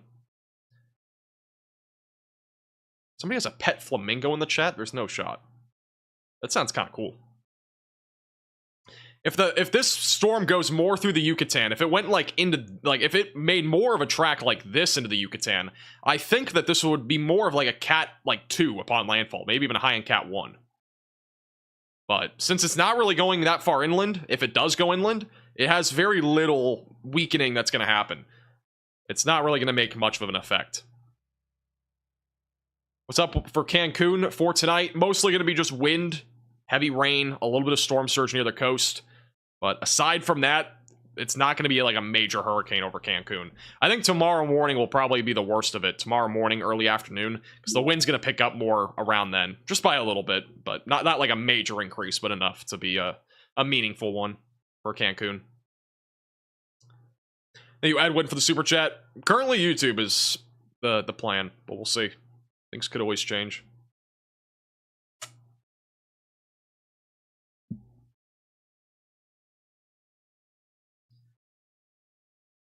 What's the fastest a hurricane has ever become a Category 5? That is a great question. I mean, it depends on what you mean. Are you talking about like from tropical depression to Cat 5, or are you talking about like Cat 1 to Cat 5? Because the range would matter. If there's like a range involved there, it would matter a little bit more.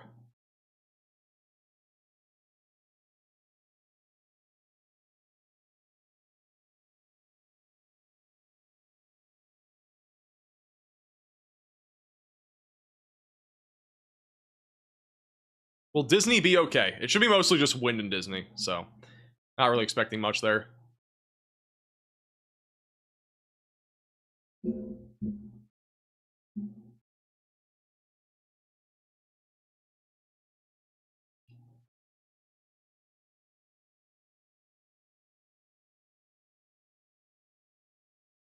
So the latest update, again, the ship's model, which is notoriously known for having some pretty good forecasts when it comes to hurricane intensity out of like hurricanes. Again, this is currently forecasting a Category 4 upon landfall in the Big Bend.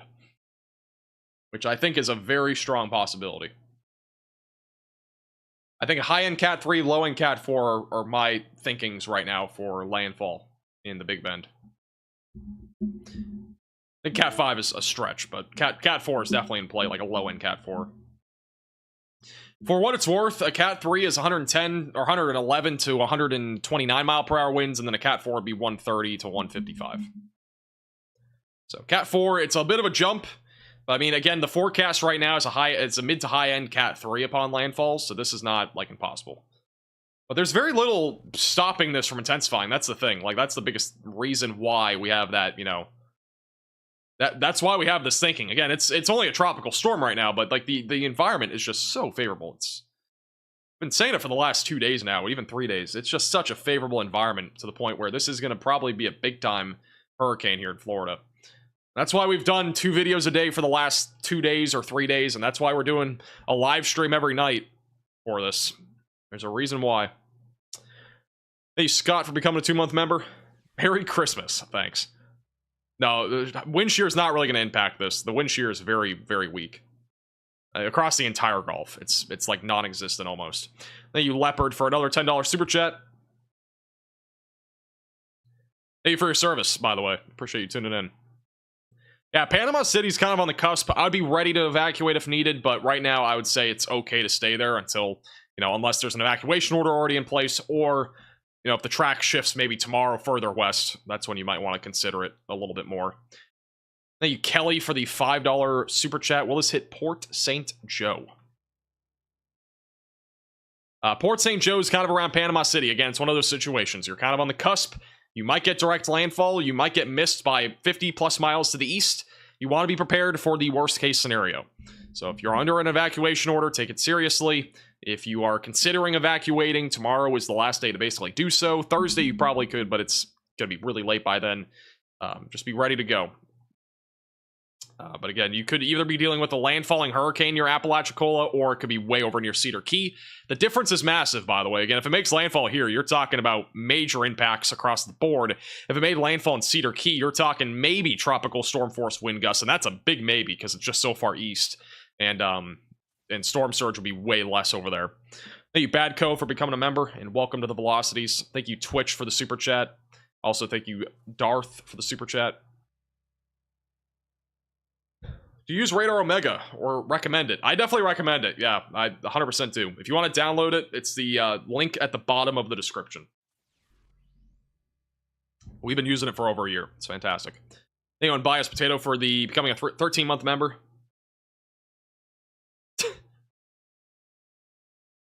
Hey, maybe one of these hurricanes will become my girlfriend at this point. Like, who knows? They've all come to Florida. Dahlia, Debbie, Helene. Never know. No problem, Kelly. Can you break down satellite? I really can't break down satellite. I can break down infrared satellite. So technically, I can kind of break down the satellite, but... You know, I can't really break down the satellite imagery because it's not currently, you know... It's not daytime. I will pull up the satellite from earlier today, which was pretty fascinating. This was earlier today. This is really pretty cool stuff. This is a really sheared off eye that has now consolidated more, but that's what it looked like earlier today. It's a little loop. Thank you, TK, for the $5 super chat. Yeah, I mean, it would be much harder if this hurricane made landfall literally on that line of time zones. That'd be way harder. I'd have to literally go with a universal time or something over Eastern time. I've never done that before. We've always just changed time zones when needed. This guy is tall. I'm 8'7". Don't know what to tell you.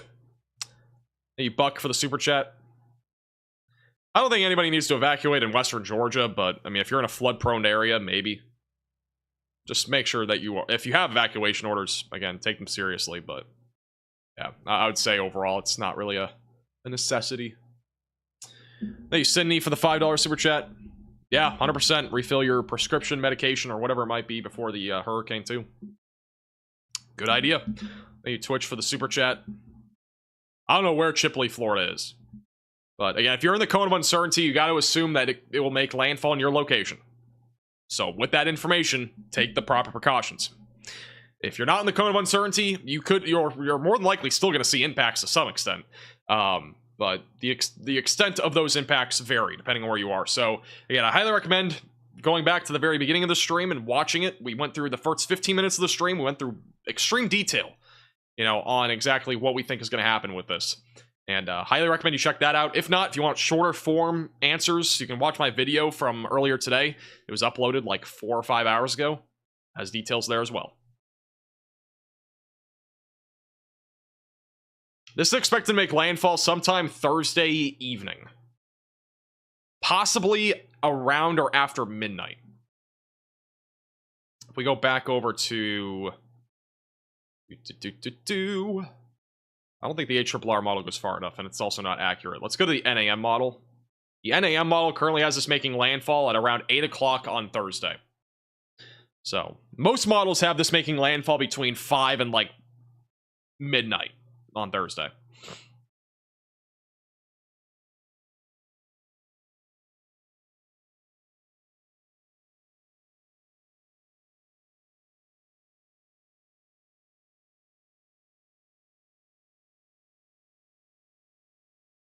When is the high tide for the Big Bend area? That's a good question. Does anybody know when the high tide is for, like, Cedar Key? If you're crazy like Reed Timmer, where would I be sitting for landfall? I would be sitting with wherever Connor and Freddy are. That's the only place that I would trust, to be honest. Because I honestly have no clue. No clue. I've only storm chased once for a hurricane, and that was Hurricane Nicole. That was nothing. I went to a causeway. It was big storm surge and everything. I don't know where I'd go, though. Like, I couldn't tell you. I mean, if I was storm chasing this, like, if I thought about where I'm going to be storm chasing, it'd probably be back down in here somewhere. But if I'm going for, like, storm surge, definitely down near Cedar Key, I think. Maybe a bit further northwest. If I was going for wind, I'd probably be up in here somewhere.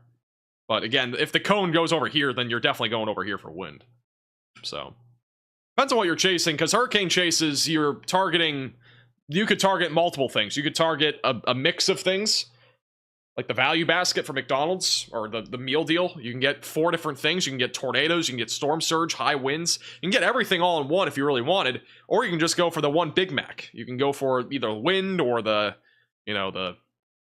storm surge, whatever it might be. Like, there's different ways to play hurricanes. Tornado, events, you're usually just going for tornadoes. Thank you, Leopard, for the super chat. Appreciate the super chat. Thanks for the generosity. You easily for the 199. I gotta be honest, landfall streams for hurricanes, I'll be brutally honest, are like some of my least favorite streams. I'd much rather be live for severe weather. I just love covering severe weather. But I think Thursday will be interesting. I mean, like, this year we've covered, Debbie, we've covered Francine, and we've covered Beryl for landfalls in the United States. Beryl, by far, was my favorite landfall stream. It was the most interesting out of all of them. I would say Debbie was the least interesting and the most painful, because I had to get up at like 5 in the morning. That was awful. And then Francine, I would say, was kind of in the middle of the two. I think Francine was also interesting, but to the same token, I mean, I couldn't have imagined being live longer than like 4 hours that day, because it was not really anything after landfall, and then even before landfall, wasn't much really up until landfall, so...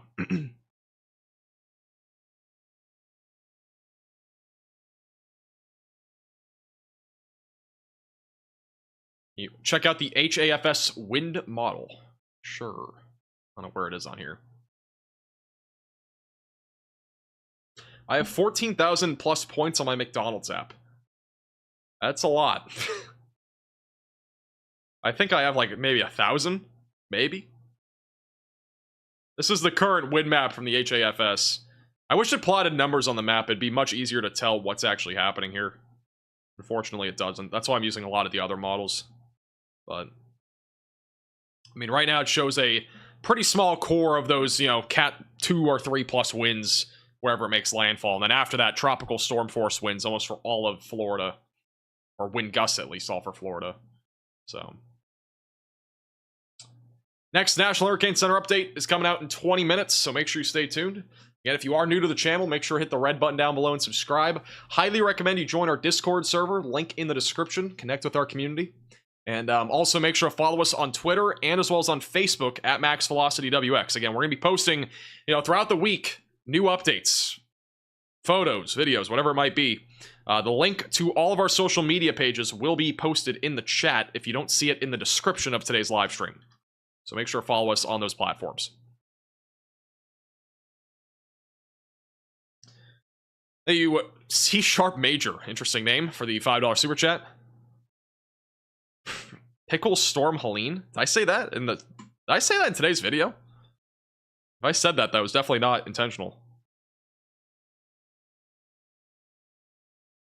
Tucker, I'm not dissing you. What do you mean? I'm not dissing you. It's just that it was a pretty mid-hurricane. Hurricane Nicole was nothing. It was like it was a hurricane, but it wasn't like anything crazy. You need to go into a big hurricane.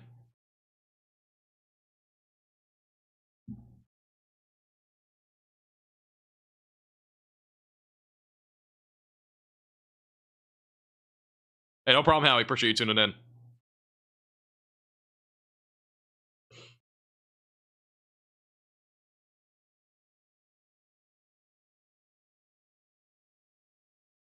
Oh, quick question before I go further into this.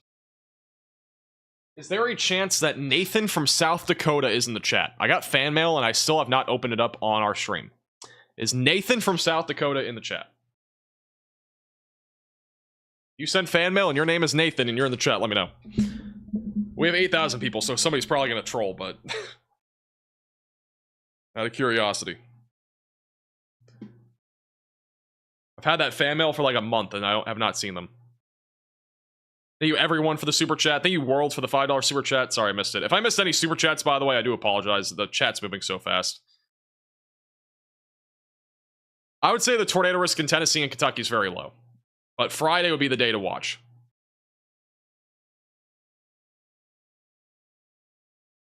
Alright. I'm guessing Nathan's not here. I got your letter though. I know I've looked at it. I appreciate if Nathan's here from South Dakota, I appreciate the letter.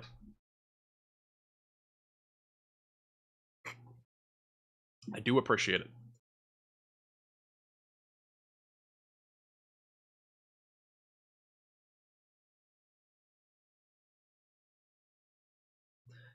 All right, let's go back to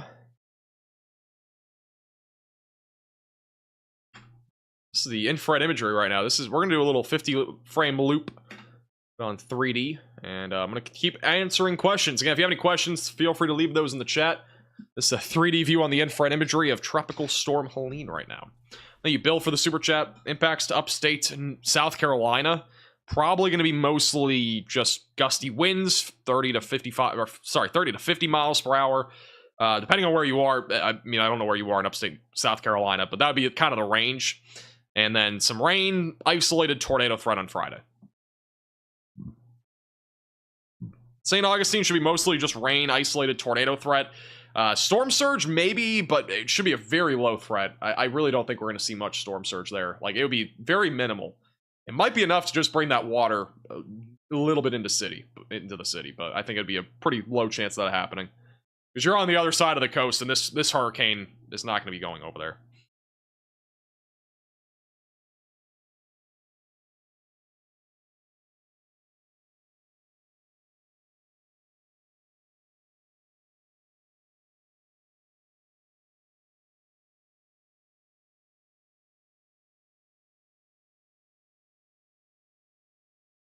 Thank you, Brady, for the $5 super chat. What if Nathan is in your walls? I don't think he is, but I appreciate the super chat. Thank you, Nathan. Nathan from South Dakota. There's no way that's you, right? There's no shot. That has to be a fake Nathan. Unless that's actually you. That'd be crazy. Alright, if that's actually you, I will open this letter real quick. I don't know if it is. Because I got a letter. Hopefully it's real. I don't know if it is. It would be kind of crazy if that's real, though. I got this fan mail letter. It's actually going to be from Eli. It's like a tornado. Kind of drew it on the map, or on the piece of paper here. There was a letter. I don't know where it went, though. But I appreciate you mailing this to me. Pretty cool. I'm guessing this was... I don't know where the letter went. Yeah, this is from Eli. Appreciate you sending this to me. Thank you. It's very, very good drawing. I'll try to hang it up somewhere. And if you ever want to fan mail, and if you ever want to send anything through fan mail, the link to mail stuff is in the description. I'll also post it in the chat. I'm not Nathan. Damn, I just got trolled. That's crazy. Anyways, I mean, hopefully Nathan's here. If you're not, then whatever. I mean, it's like a month old. I've been hanging on to this for a while, but I haven't seen them. Thank you, Leopard, for the $7 super chat. There was a talk of a second storm after Helene. Is there still one coming? I mean, we have a potential for another hurricane in the main development region, but this one's going to turn out to sea. We might have something behind that. We might get another CAG storm in October, but you know, we'll see. It's too early to tell to see if we're going to have something else after this.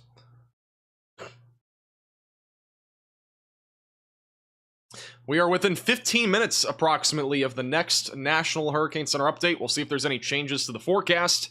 There will be a lot of changes in this forecast compared to the last one, I think, because we have a lot more graphics that they've posted compared to yesterday's update, like storm surge and stuff like that. So,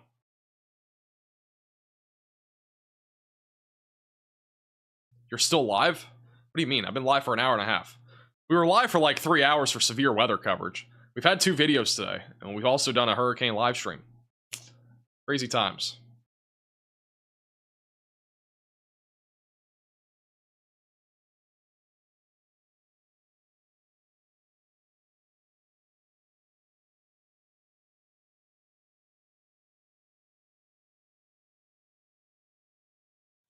Okay.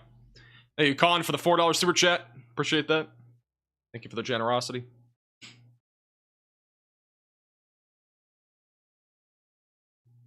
Am I in college for meteorology? I am. Last year.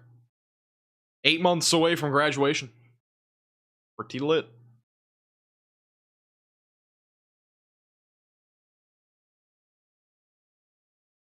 When will you start using profanity? Bro, what is going on in this chat? This is the weirdest chat that I've seen in a fat minute. Any cheese curds recently? I haven't had cheese curds in like a month. Thank you, Smokey, for the super chat. Anything to worry about in Oklahoma tonight? We can check it out real quick. I don't think there's much else than hail, though, happening there. Yeah, mostly just hail and wind. That's really about it. And even then, it should be mostly just storms that are producing some heavy rain and lightning. So, I'm not super concerned about Oklahoma at this point.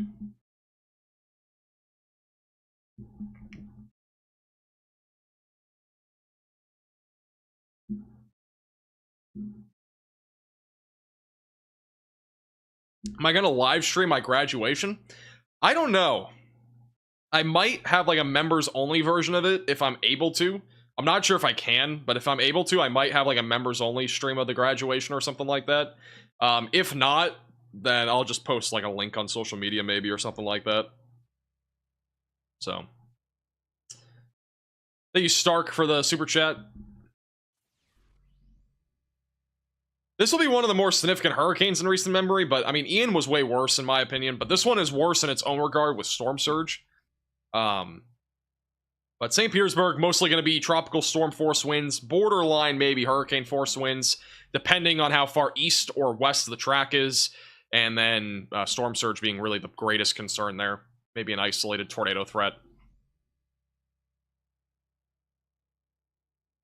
Thank you also, Roan, for the super chat. Worst weather event you've been through? I don't really know. I'd say Ian was probably the worst, but other than that, I can't really think of one. Maybe, probably a blizzard, honestly. When I lived in New Hampshire, probably a blizzard. I just can't think of one off the top of my head. We had so many. Thank you, Taco, for the super chat. UPS wouldn't take the package that I tried to send. That's really unfortunate. You might try to do it again, maybe. Try to write it down differently. Or write it down how it says it on the website. I don't know. I've never had somebody say that issue before. If you can't get through, message me on Twitter, Facebook, or on Discord, and I'll try to help you out. Thank you, Seymour, for the super chat. I'd cover hurricanes. Thank you. Thank you, Space, for the super chat. What's your recommendation for candle smells at Bed Bath & Beyond? I appreciate your insight. I don't think Bed Bath & Beyond's even a thing anymore, to begin with. Secondly, I don't know what candle scents they even are. Strawberry, I guess? Blueberry? I don't know. Thank you, Chris, for becoming a 4-month member. Thank you, Leopard, for the $5 super chat. New Twisters movie. Have you seen it? I hate to break it to you, but I still have not seen it. I have not had time to see it. I want to. I just haven't had time. Thank you, Pedro, for the $5 super chat. Appreciate that. Thank you. Okay, back to chat again. You lived in New Hampshire? I did. I used to live in New Hampshire. As the bulk of my life was spent in New Hampshire, dealing with snow. I met all the requirements. I just messaged me. I don't know. Maybe you just put the address in wrong or something. That'd be like my only thinking to that issue.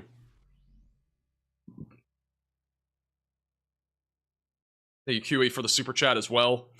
A more westerly track would be more if the trough is like kind of more down in here somewhere and it just kind of turns like into it more. But I think realistically, the cone of uncertainty that we have right now is very realistic. I don't think it's going way over here.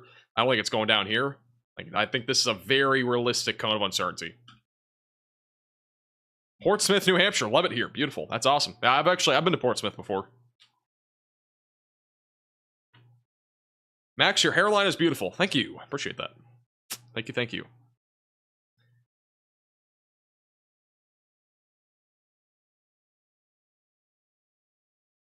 Florida State University, I think, is closed Thursday. I know that college is closed. Anybody else know what other colleges are closed right now in Florida?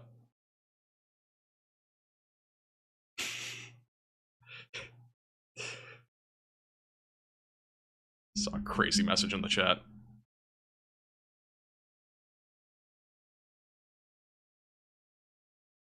Okay, the chat just got spammed. All right. UCF is closed Thursday, according to somebody in the chat. FSU is closed through Sunday. FGCU on Thursday. Daytona Beach State College, apparently. At some point. I don't know what days.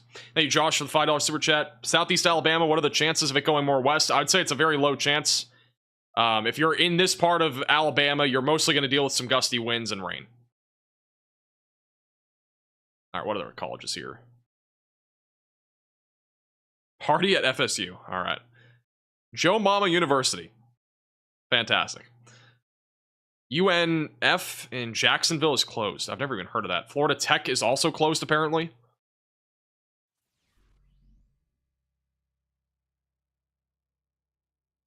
FAMU will be closed. I've not heard of like half these colleges. I don't know if people are just making up names right now, but hopefully Walgreens is closed? What?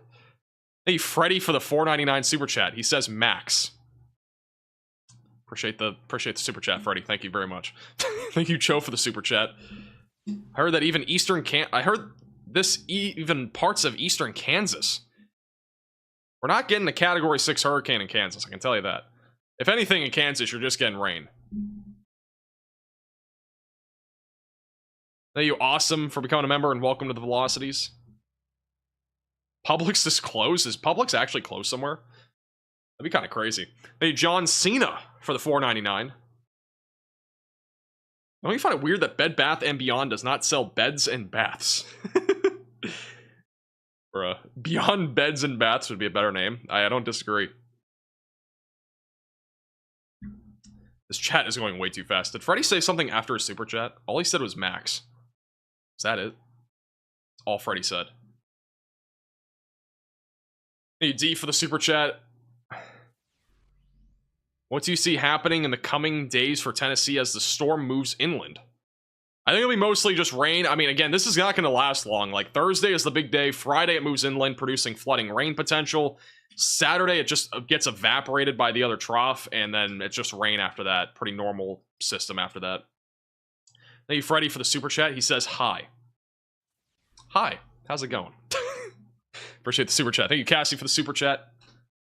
I don't know. I was thinking about moving to Dallas-Fort Worth, to be honest. I was thinking about moving to Dallas-Fort Worth after college. Be pretty lit.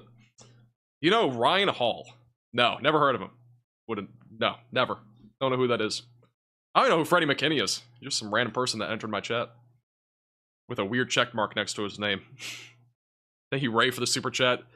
Ohio get the remnants? Ohio will probably get a little bit of rain, but that's about it. Is this National Hurricane Center updated yet? Nope, not yet.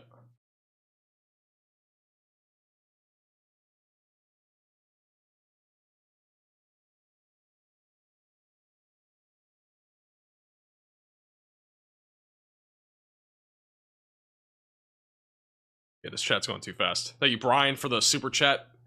I appreciate the super chat, thanks. Hey, handsome king. It's great. Get cheese curds before landfall? I am not getting cheese curds. There's no way. That would bring this to a Cat 5 if that happens. Freddy, I'm making waffles. Do you want any? Bro, what is going on in this chat? This is so out of control. I'm waiting for this National Hurricane Center update. It should be coming in here in a minute. That's all I'm waiting for right now. Can we get it gritty? I haven't done a gritty in a while. I haven't done a gritty on stream in a fat minute. This chat is so Sigma. Can't disagree.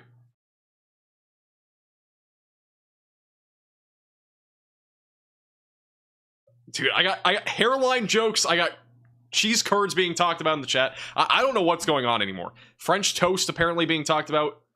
Like, what is going on? Do I have a girlfriend? No, I have not had a girlfriend ever in my life. Thank you.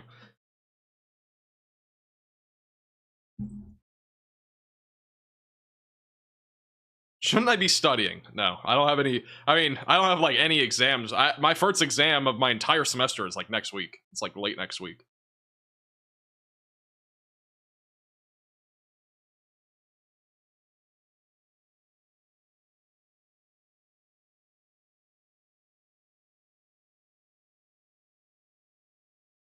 Chad, I don't know what that means. I don't know what you mean by that.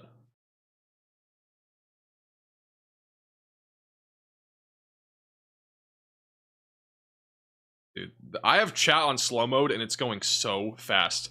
Thank you, Andrew, for the super chat. Have I been to Halloween Horror Nights? I've actually never been. No, I want to do it at some point. I've never been, though. I think rainfall for Orlando will be anywhere from like 1 to 4 inches. It's a large range, but it's going to be probably in that ballpark. Thank you, A-Dubs, for the super chat. This is for the gritty. Thank you. Appreciate that. We get 20 new members. We might do something at the end of the stream. 20 new members. After graduation, are you going to be a Culver's manager? Bro. This chat is so out of control.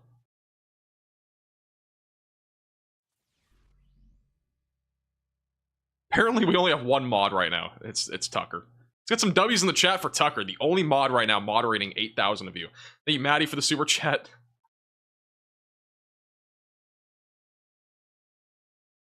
Okay, is this National Hurricane Center update in yet?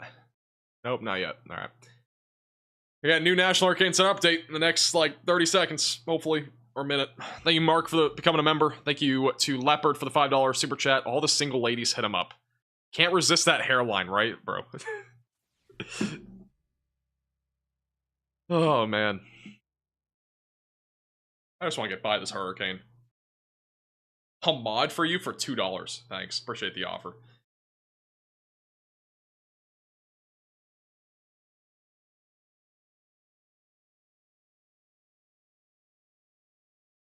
Thank you, Cassie, for the super chat. Thank you, Easily, for becoming a member. Will you dress up as Buzz Lightyear for Halloween? If I get sent a Buzz Lightyear, like, costume, I might consider it. Maybe post it on Twitter or something. Be like the only way. Thank you, Taco King, for the super chat. I tried to send you some feta cheese. What do you send me feta cheese for? 11 p.m. advisory's out. All right, thank you. All right, we have our new advisory from the National Hurricane Center. All right, some updates coming in. Thank goodness, because I don't want to look at this chat anymore after what I've been seeing for the last 15 minutes here. Thank you also, Shelby, for the super chat. You should give Tucker a raise. I might have to. Thank you, Boss Lady, also for the super chat. Okay, let me get to this National Hurricane Center update. Some of the messages that are getting hidden right now by the moderating thing they're crazy. All right, let's go into the latest update from the National Hurricane Center. We're going to go word by word, and we're also going to go kind of into the graphics and all those sorts of updates. Thank you, Active, for the super chat. I don't watch VTubers. Thank you, Dubs, also for the super chat.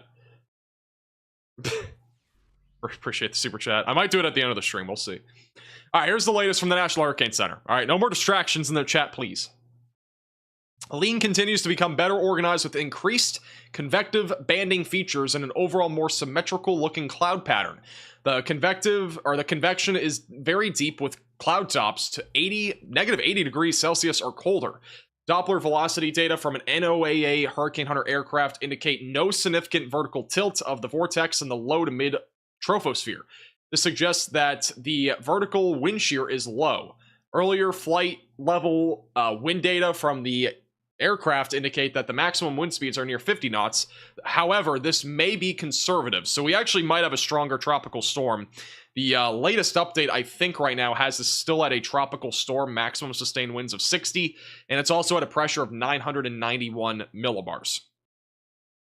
Okay. Although this storm has been wobbling over the past few hours, the center fixes from the NOAA Hurricane Hunter aircraft indicate a generally west-northwestern motion. Helene should turn northwestward soon as a high pressure over Florida shifts east, and then with the tropical cyclone center passing near the northeastern Yucatan Peninsula tomorrow morning. Meanwhile, a mid-tropospheric trough is digging over the lower Mississippi Valley. Essentially, that's what's going to steer this up into Florida and whatnot. Over the next couple of days, Helene will be moving in into an environment of low vertical shear, ample environmental moisture, and over waters of high oceanic heat content, which essentially means very deep, warm waters. That means that significant strengthening is anticipated before landfall on the Gulf Coast on Thursday. The National Hurricane Center intensity explicitly shows steady rapid intensification over the next 24 hours, and then a much more massive rapid intensification late tomorrow night into Thursday morning. Helene is forecast to grow very large in size in the National Hurricane Center forecast. Therefore, storm surge, wind, rainfall impacts will likely extend well away from the center and outside of the forecast cone, especially on the eastern side of this hurricane. In addition, the fast forward speed while it crosses the coast will likely result in inland penetration of strong winds over parts of the southeastern United States after landfall. Big upgrade in terms of intensity, in my opinion, because they are bringing this more towards a high-end Category 3 hurricane now upon landfall. So the latest forecast from the National Hurricane Center looks a little bit like this. So this is the latest, all right? So they just updated it, so a hurricane is expected sometime tomorrow morning.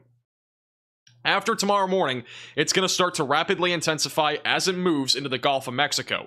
By Thursday night, this is expected to become a Category 3 hurricane. Right now, it's forecasted to be on the higher spectrum of a Category 3, with maximum sustained winds currently forecasted at 120 miles per hour. I would still say I think that's reasonable. I could see that being closer to a Category 4, though, potentially tomorrow, like evening. They might up that forecast depending on what happens tomorrow. So keep that in mind. I think it's very possible that we do end up seeing a potential low-end Cat 4 make landfall in Florida. Nonetheless, still prepare for a major hurricane. I don't think the difference really matters that much because it's really about the same, level of intensity. And then after that, it turns back inland as a tropical depression by Friday morning, and then moves into the, Ohio Valley here, and as well as the Mississippi Valley. That is not the only forecast update. We also have other forecast updates to this. We have the storm surge forecast. I'm not sure if this is going to change. We're going to see. Okay, storm surge forecast is the exact same as before. So right now, the storm surge is still forecasted around 10 to 15 feet in the Big Bend of Florida, 6 to 10 feet just north of Tampa. Tampa Bay is still forecasted at 5 to 8 feet, 3 to 5 feet from Charlotte Harbor back towards Flamingo, and then also 5 to 10 feet back over in parts of the Big Bend of Florida. And then even from the Flagler-Volusia County line all the way back up to South Sante River is also going to see 1 to 3 feet of storm surge. That means somebody was asking about St. Augustine earlier. I know for sure that area is probably at least going to have a little bit of storm surge, so that might lead to a little bit of flooding in the downtown area. Most likely going to be sometime Thursday night for that sort of effect, maybe even during the day Thursday.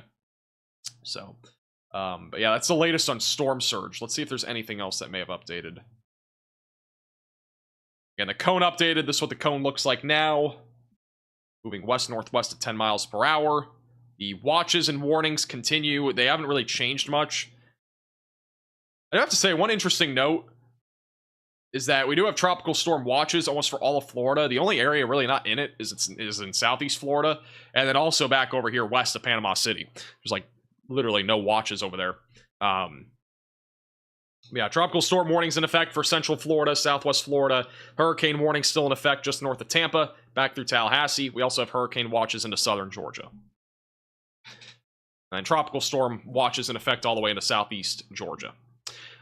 So that's the latest from the National Hurricane Center. I don't think there's any other updates aside from that, but the biggest one being that right now it's now forecasted to have maximum wind gusts upwards of 150 miles per hour upon landfall in the Big Bend of Florida. So pretty crazy stuff there. Thank you, Boss Lady, for the super chat. Thank you also to Michael for becoming a member, and welcome to the Velocities. Thank you, Jennifer, for the $9.99 super chat. I'd say Ocala is probably going to be dealing with tropical storm force winds. I would err it on the safe side of things. If you don't feel safe there, definitely have that plan ready to go. If this makes more of a landfall over here near Cedar Key, I do think that there is a better shot that you will have worse winds, like probably hurricane force winds.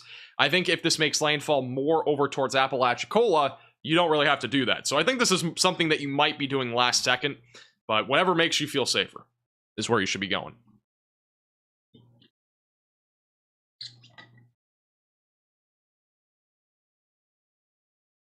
Sparks, maybe. I'm not sure. I don't have like a personal weather station, but I wouldn't like be against doing something like that. Thank you, Paula, for the super chat. I don't say that information because I don't want people knowing. I'll let you guys. I mean, some people do kind of know, but I'm not going to say that information until after I'm done. I'd rather not get recognized. I don't mind getting recognized at, like, you know, Disney World or you know, whatever, but like, or McDonald's, whatever it might be, but I don't feel like people knowing where I'm at is not what I would like.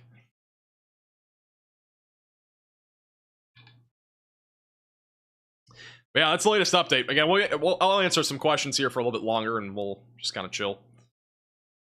But again, if you are new to the channel, make sure to subscribe. We are going to be live for landfall coverage when the hurricane makes landfall, as long as we have power here in Florida. So make sure you are subscribed to the channel. Click the bell icon down below so you're also notified when we do go live. And I highly recommend you at least follow us on Twitter or Facebook. We will be posting updates on those platforms. That's at MaxVelocityWX. The link to all of our social media pages will be in the chat. It's also in the description down below. You can also join us on Discord. If you have Discord, the link is also down in the description for that.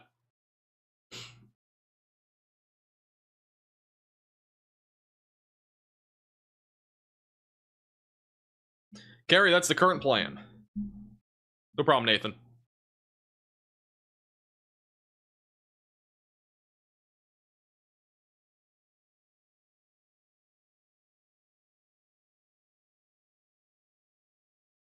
Max is studying Rizology. Thank you. Bro, this chat is going so fast. I have it literally on slow mode. Why can't I, like this is going faster than, like, Queso's chat. Thank you, Alan, for the super chat. Asheville, North Carolina rainfall totals. I don't know where Asheville is, but this is like the general map that'll give you an idea of rainfall accumulation. I'd say more than likely if you're in like western North Carolina, that's where our pocket of like 4 to 8 inches of rain will be possible. Back over here in like eastern North Carolina, it's much more modest 1 to 2 inches of rain. It's a pretty sharp divide. If you're basically west of Charlotte, that's where we could have we'll have a better shot of flooding there. Hey, Corey, for the super chat. Here's the money for cheese curds for Culver's. I think cheese curds at Culver's are like $5. I could be wrong, but I think it's like $5.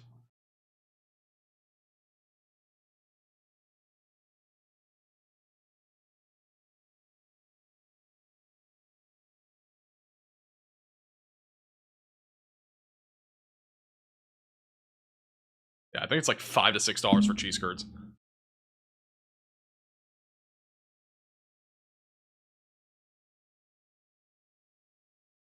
think the tropical storm warnings actually got extended. Yeah, tropical storm warnings are now in effect on the east coast of Florida. And also Lake Okeechobee.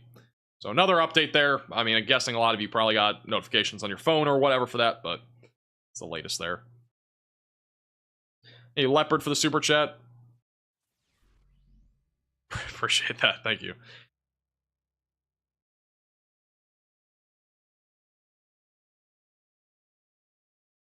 Dude, this chat is so out of hand. There's no restoring it. Do you have enough Diet Coke? I haven't had Diet Coke in 55 days. I haven't had a single soda in 55 days. We are on a crazy streak of no soda after having like 5 Diet Cokes a day back in the spring. Hey, Chris for the $5 super chat. Charlotte, North Carolina winds and rain. Rainfall total is probably like 2 to 4 inches, and then wind speeds probably around like 40 to 55 miles per hour.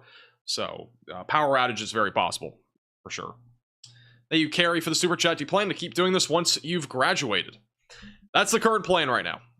I only have like 8 months left, so yeah, we're not too far off from being done.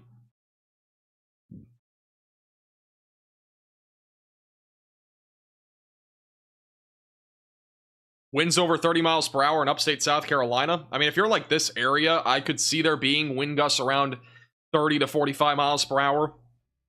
If you're like further out here to the east, I'd say it's a lower chance of really having anything that could maybe cause power outages. Thank you, Noel, for the super chat. I don't know if we're gonna have a bench. Again, we'll know probably tomorrow. So, yeah, we might have a bench cam. We'll see. We might have a bench cam tomorrow. We'll have to wait and see. But again, I'm not entirely sure if we're gonna have one. So,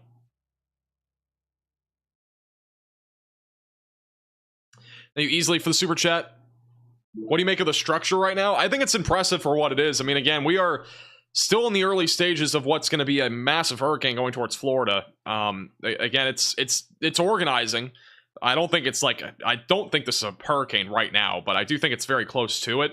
But the convection is really still bubbling up. Again, from what they've said from the National Hurricane Center, these are very vertically stacked, towers, and so that basically means there's really no wind shear here. So there's really not much stopping this after it gets through the Yucatan Channel to rapidly intensify. So right now, I think this is a pretty much what we kind of expected. And then after this, it's all going to be a matter of how much this rapidly intensifies.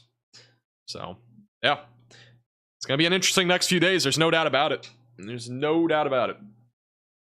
I think that we will have a busy next couple of days here with Helene. Which could have been Isaiah, but Isaiah, we didn't have another storm form in the Atlantic like that was possibly forecasted. So,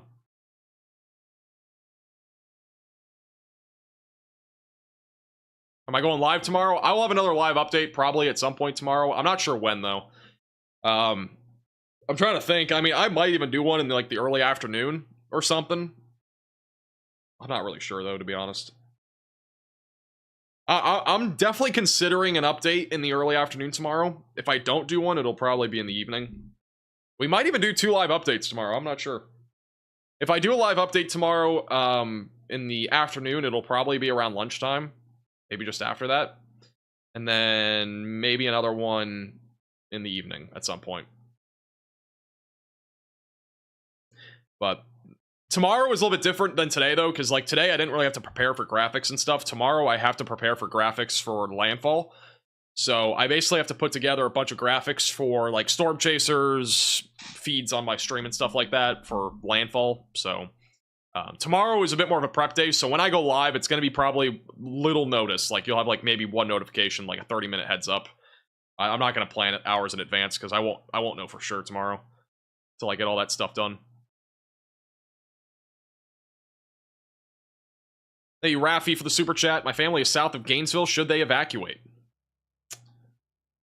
South of Gainesville? I mean, it depends on the situation, right? If you're in a mobile home, definitely consider it more. But if you're like just south and, you have a 2-story building, I mean, the wind is, unless it makes landfall in Cedar Key. If it makes landfall further west, I think it'll mostly just be high-end tropical storm force winds. And if, you're in an environment where there's not a whole lot of trees, you shouldn't have that many problems, but for whatever reason, tomorrow evening, this all of a sudden makes more of a landfall near Cedar Key, I would probably consider a little bit more because the hurricane force winds will be a bit higher. So it's very situational. Again, I really can't give you a definitive yes or no on a lot of these situations unless you already have evacuation orders in place, or unless you're like on the coastline where storm surge is going to happen. Like, it's just too hard to really give you an idea because there's so many factors. Everybody's situation is different. So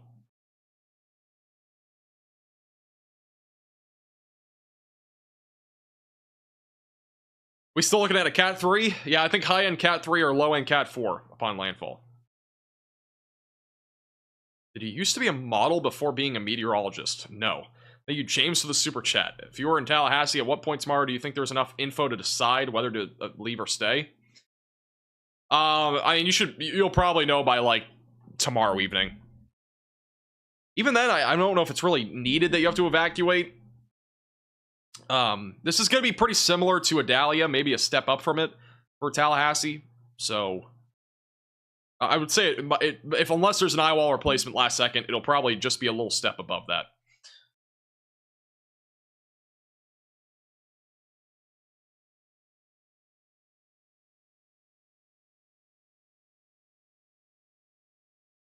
Is Waffle House closing? I don't know. I don't know which ones are closing. We're probably going to at least have some closed. Alright, guys. We're currently 100 subscribers from 377,000. If you've not already, make sure to subscribe to the channel. Let's hit 377 before today's stream's over. Red button down below. Make sure to subscribe. And we'll have another live update. At least one more tomorrow. Maybe two. We'll just see how tomorrow goes.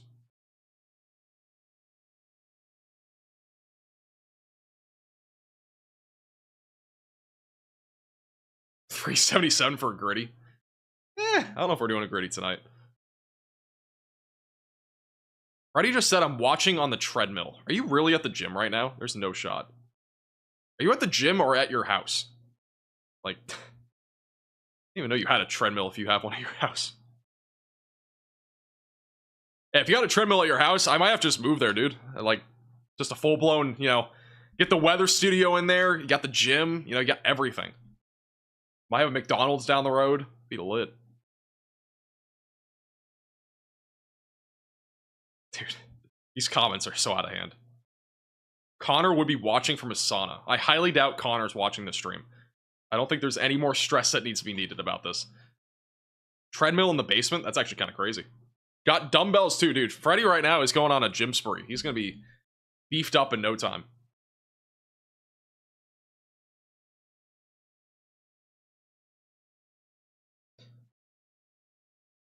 Instead of a TikTok house, there should be a weather house. That'd be a disaster. You should have a golf rematch with Connor. It might happen. I'm not sure, though. It's going to be up to... I mean, I'm down whenever I'm out of college, at least. So, whenever I'm done college, I'm definitely down. Or for winter break, but we'll see. It's more up to him, though. He has a busier schedule, I think, than I do. Sorta. We basically go live for the same stuff, so it's kind of a little bit easier to plan. But it's usually last second.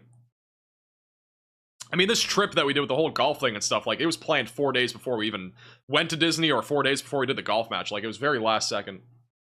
So, you can't really, like, plan it out, like, a year in advance. It's pretty hard to do that. Does Ryan Hall know of you? I have his phone number, so I think he knows of me. We've messaged before.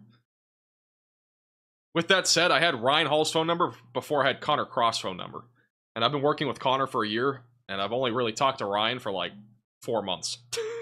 So, I mean, I've obviously talked to Connor on like Twitter, but interesting comparison.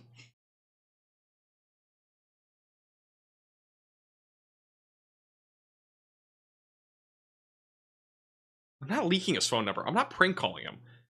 No, that's an awful idea. Reed's coming? Is Reed coming? Is he? I'm guessing he's flying in.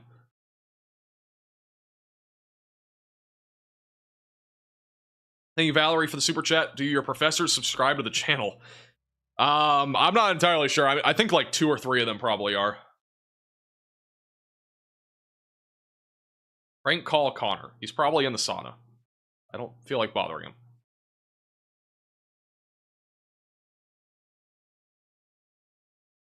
Guys, I'm not talking about other people on YouTube. Like, people are asking me what I think about other people. I really do not feel like getting into the conversations like that. I love talking to Max on the phone. Me and Freddy's conversations go hard on the phone, dude. We talk for like an hour usually. Every single time we're on the phone. Conversations go forever. You get a boost in grades while doing this. No, I do not. I wish. That'd be awesome. Thank you, Antique, for the super chat. Anchorage, Alabama? I'll look it up real quick. Anchorage, Alaska comes up. I don't think you're up there. Wait. Is that... Alabama's AL, right? Crap. What is Alabama, dude? Is... Am I dumb? It's AL. So where's Anchorage? I thought we were talking about possibly Anchor. Oh, I spelt it wrong. That's why. I was about to say Anchorage is it's still not coming up. I was about to say I thought it was Anchorage, like Alaska, for a second. I want to keep it a buck. I don't know where Anchorage is though. It's not popping up on here. Copy and paste this and see if that works. Anchorage, Alaska is the only thing coming up, so I might just be dumb.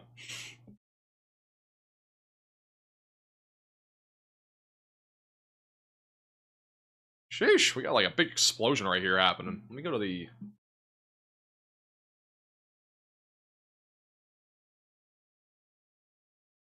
So yeah, this is really pumping right now here in the northwestern Caribbean. Big tall towers.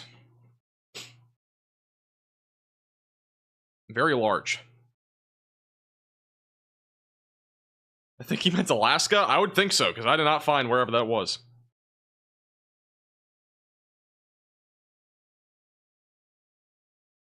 Extreme southwest Georgia, mostly going to be wind and rain. Hurricane force winds going to be possible.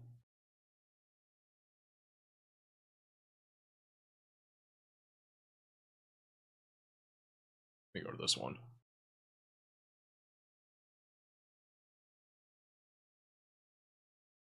Have a good night, John. Do you still have the Gramps velocity background? Sure do. There it is. So dumb. Literally, guys, I'm gonna send you guys a photo. I'll post it on Twitter one of these days. All four of my monitors here, like I have 4 monitors, right? All 4 of them have that same background. It's creepy to look at, trust me. Thank you, Dylan, for the Venmo. I appreciate the Venmo. Check on the Oklahoma storm. I'll check on it real quick. Yeah, it looks pretty impressive. Mostly just wind and hail, though. I mean, there's nothing really too crazy here. Some lightning, heavy rain. That's really about it.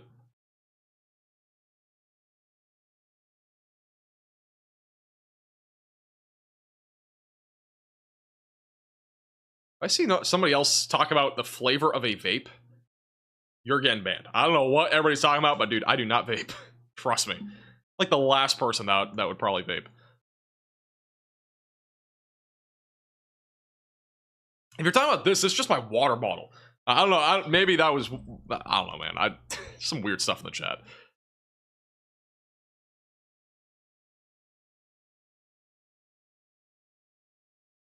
Okay, maybe it was that. I can't tell. That might have been why. This is literally a water bottle. Maybe I have to go back to my circle things. Just start sucking those things down again. Because it's like... I'm not gonna lie, that was probably better than this. It does look different.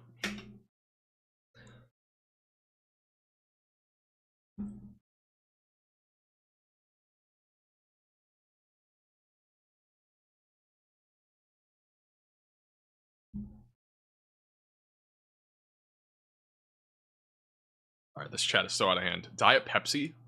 What's that about? Diet Pepsi?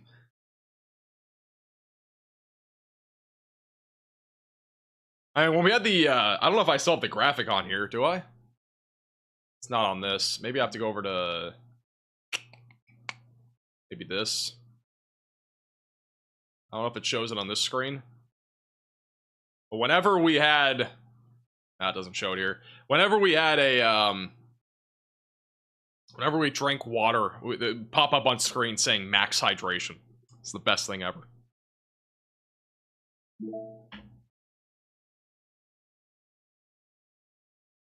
Can you talk to us about what winter is going to look like? We'll have a winter forecast probably in the next couple of weeks. Hopefully after this hurricane. That's the plan. So stay tuned for that. I'm hoping this weekend, but I kind of doubt it, to be honest. I think I'm going to be going into a deep sleep over the weekend, just sleeping like 10 hours a day, because like this is going to be an exhausting next few days. But, yeah.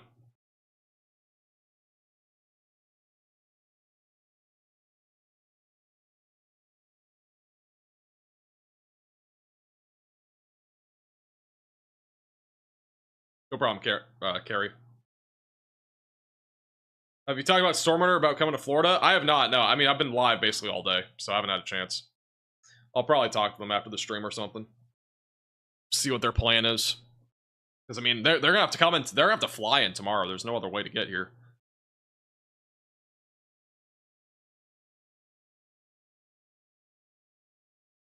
Alright, on that note, I'm going to go ahead and taper down the stream. Again, thank you guys all so much for watching. Again, if you are new to the channel, make sure to subscribe down below. We are currently 18 subscribers from 377,000, so make sure to hit the red button down below and subscribe if you are new to the channel.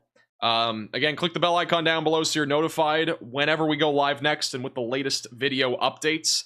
And in addition to that, make sure to check out our Discord server, link in the description. We're also on Facebook and Twitter at MaxVelocityWX. Those links are down in the description as well. If you have any questions about upcoming Hurricane Helene, go back to the beginning of the stream or watch today's video forecast. Those have all the details for you. They'll answer your question, hopefully. And, yeah. Thank you guys all so much for watching. Appreciate the generosity. Got 5 more subscribers to go. I got 3 more to go. We got 2. We got 1. Boom! Hit 377k. All right. Thank you guys all for watching. Apparently, I think we've gained like almost 4,000 subscribers today. Kind of crazy. But yeah, thank you guys for watching. We'll see you guys all again in the next video or live stream. Next video tomorrow morning. Next live stream tomorrow afternoon or evening. All right. So yeah, thank you guys for watching. Thank you to anybody that super chatted or became a member. Appreciate the generosity. Thank you to anybody that Venmo'd. Anybody that picked up any merch on shopmaxvelocity.net. Appreciate your support. And we'll see you guys all again in the next stream or video. Bye-bye.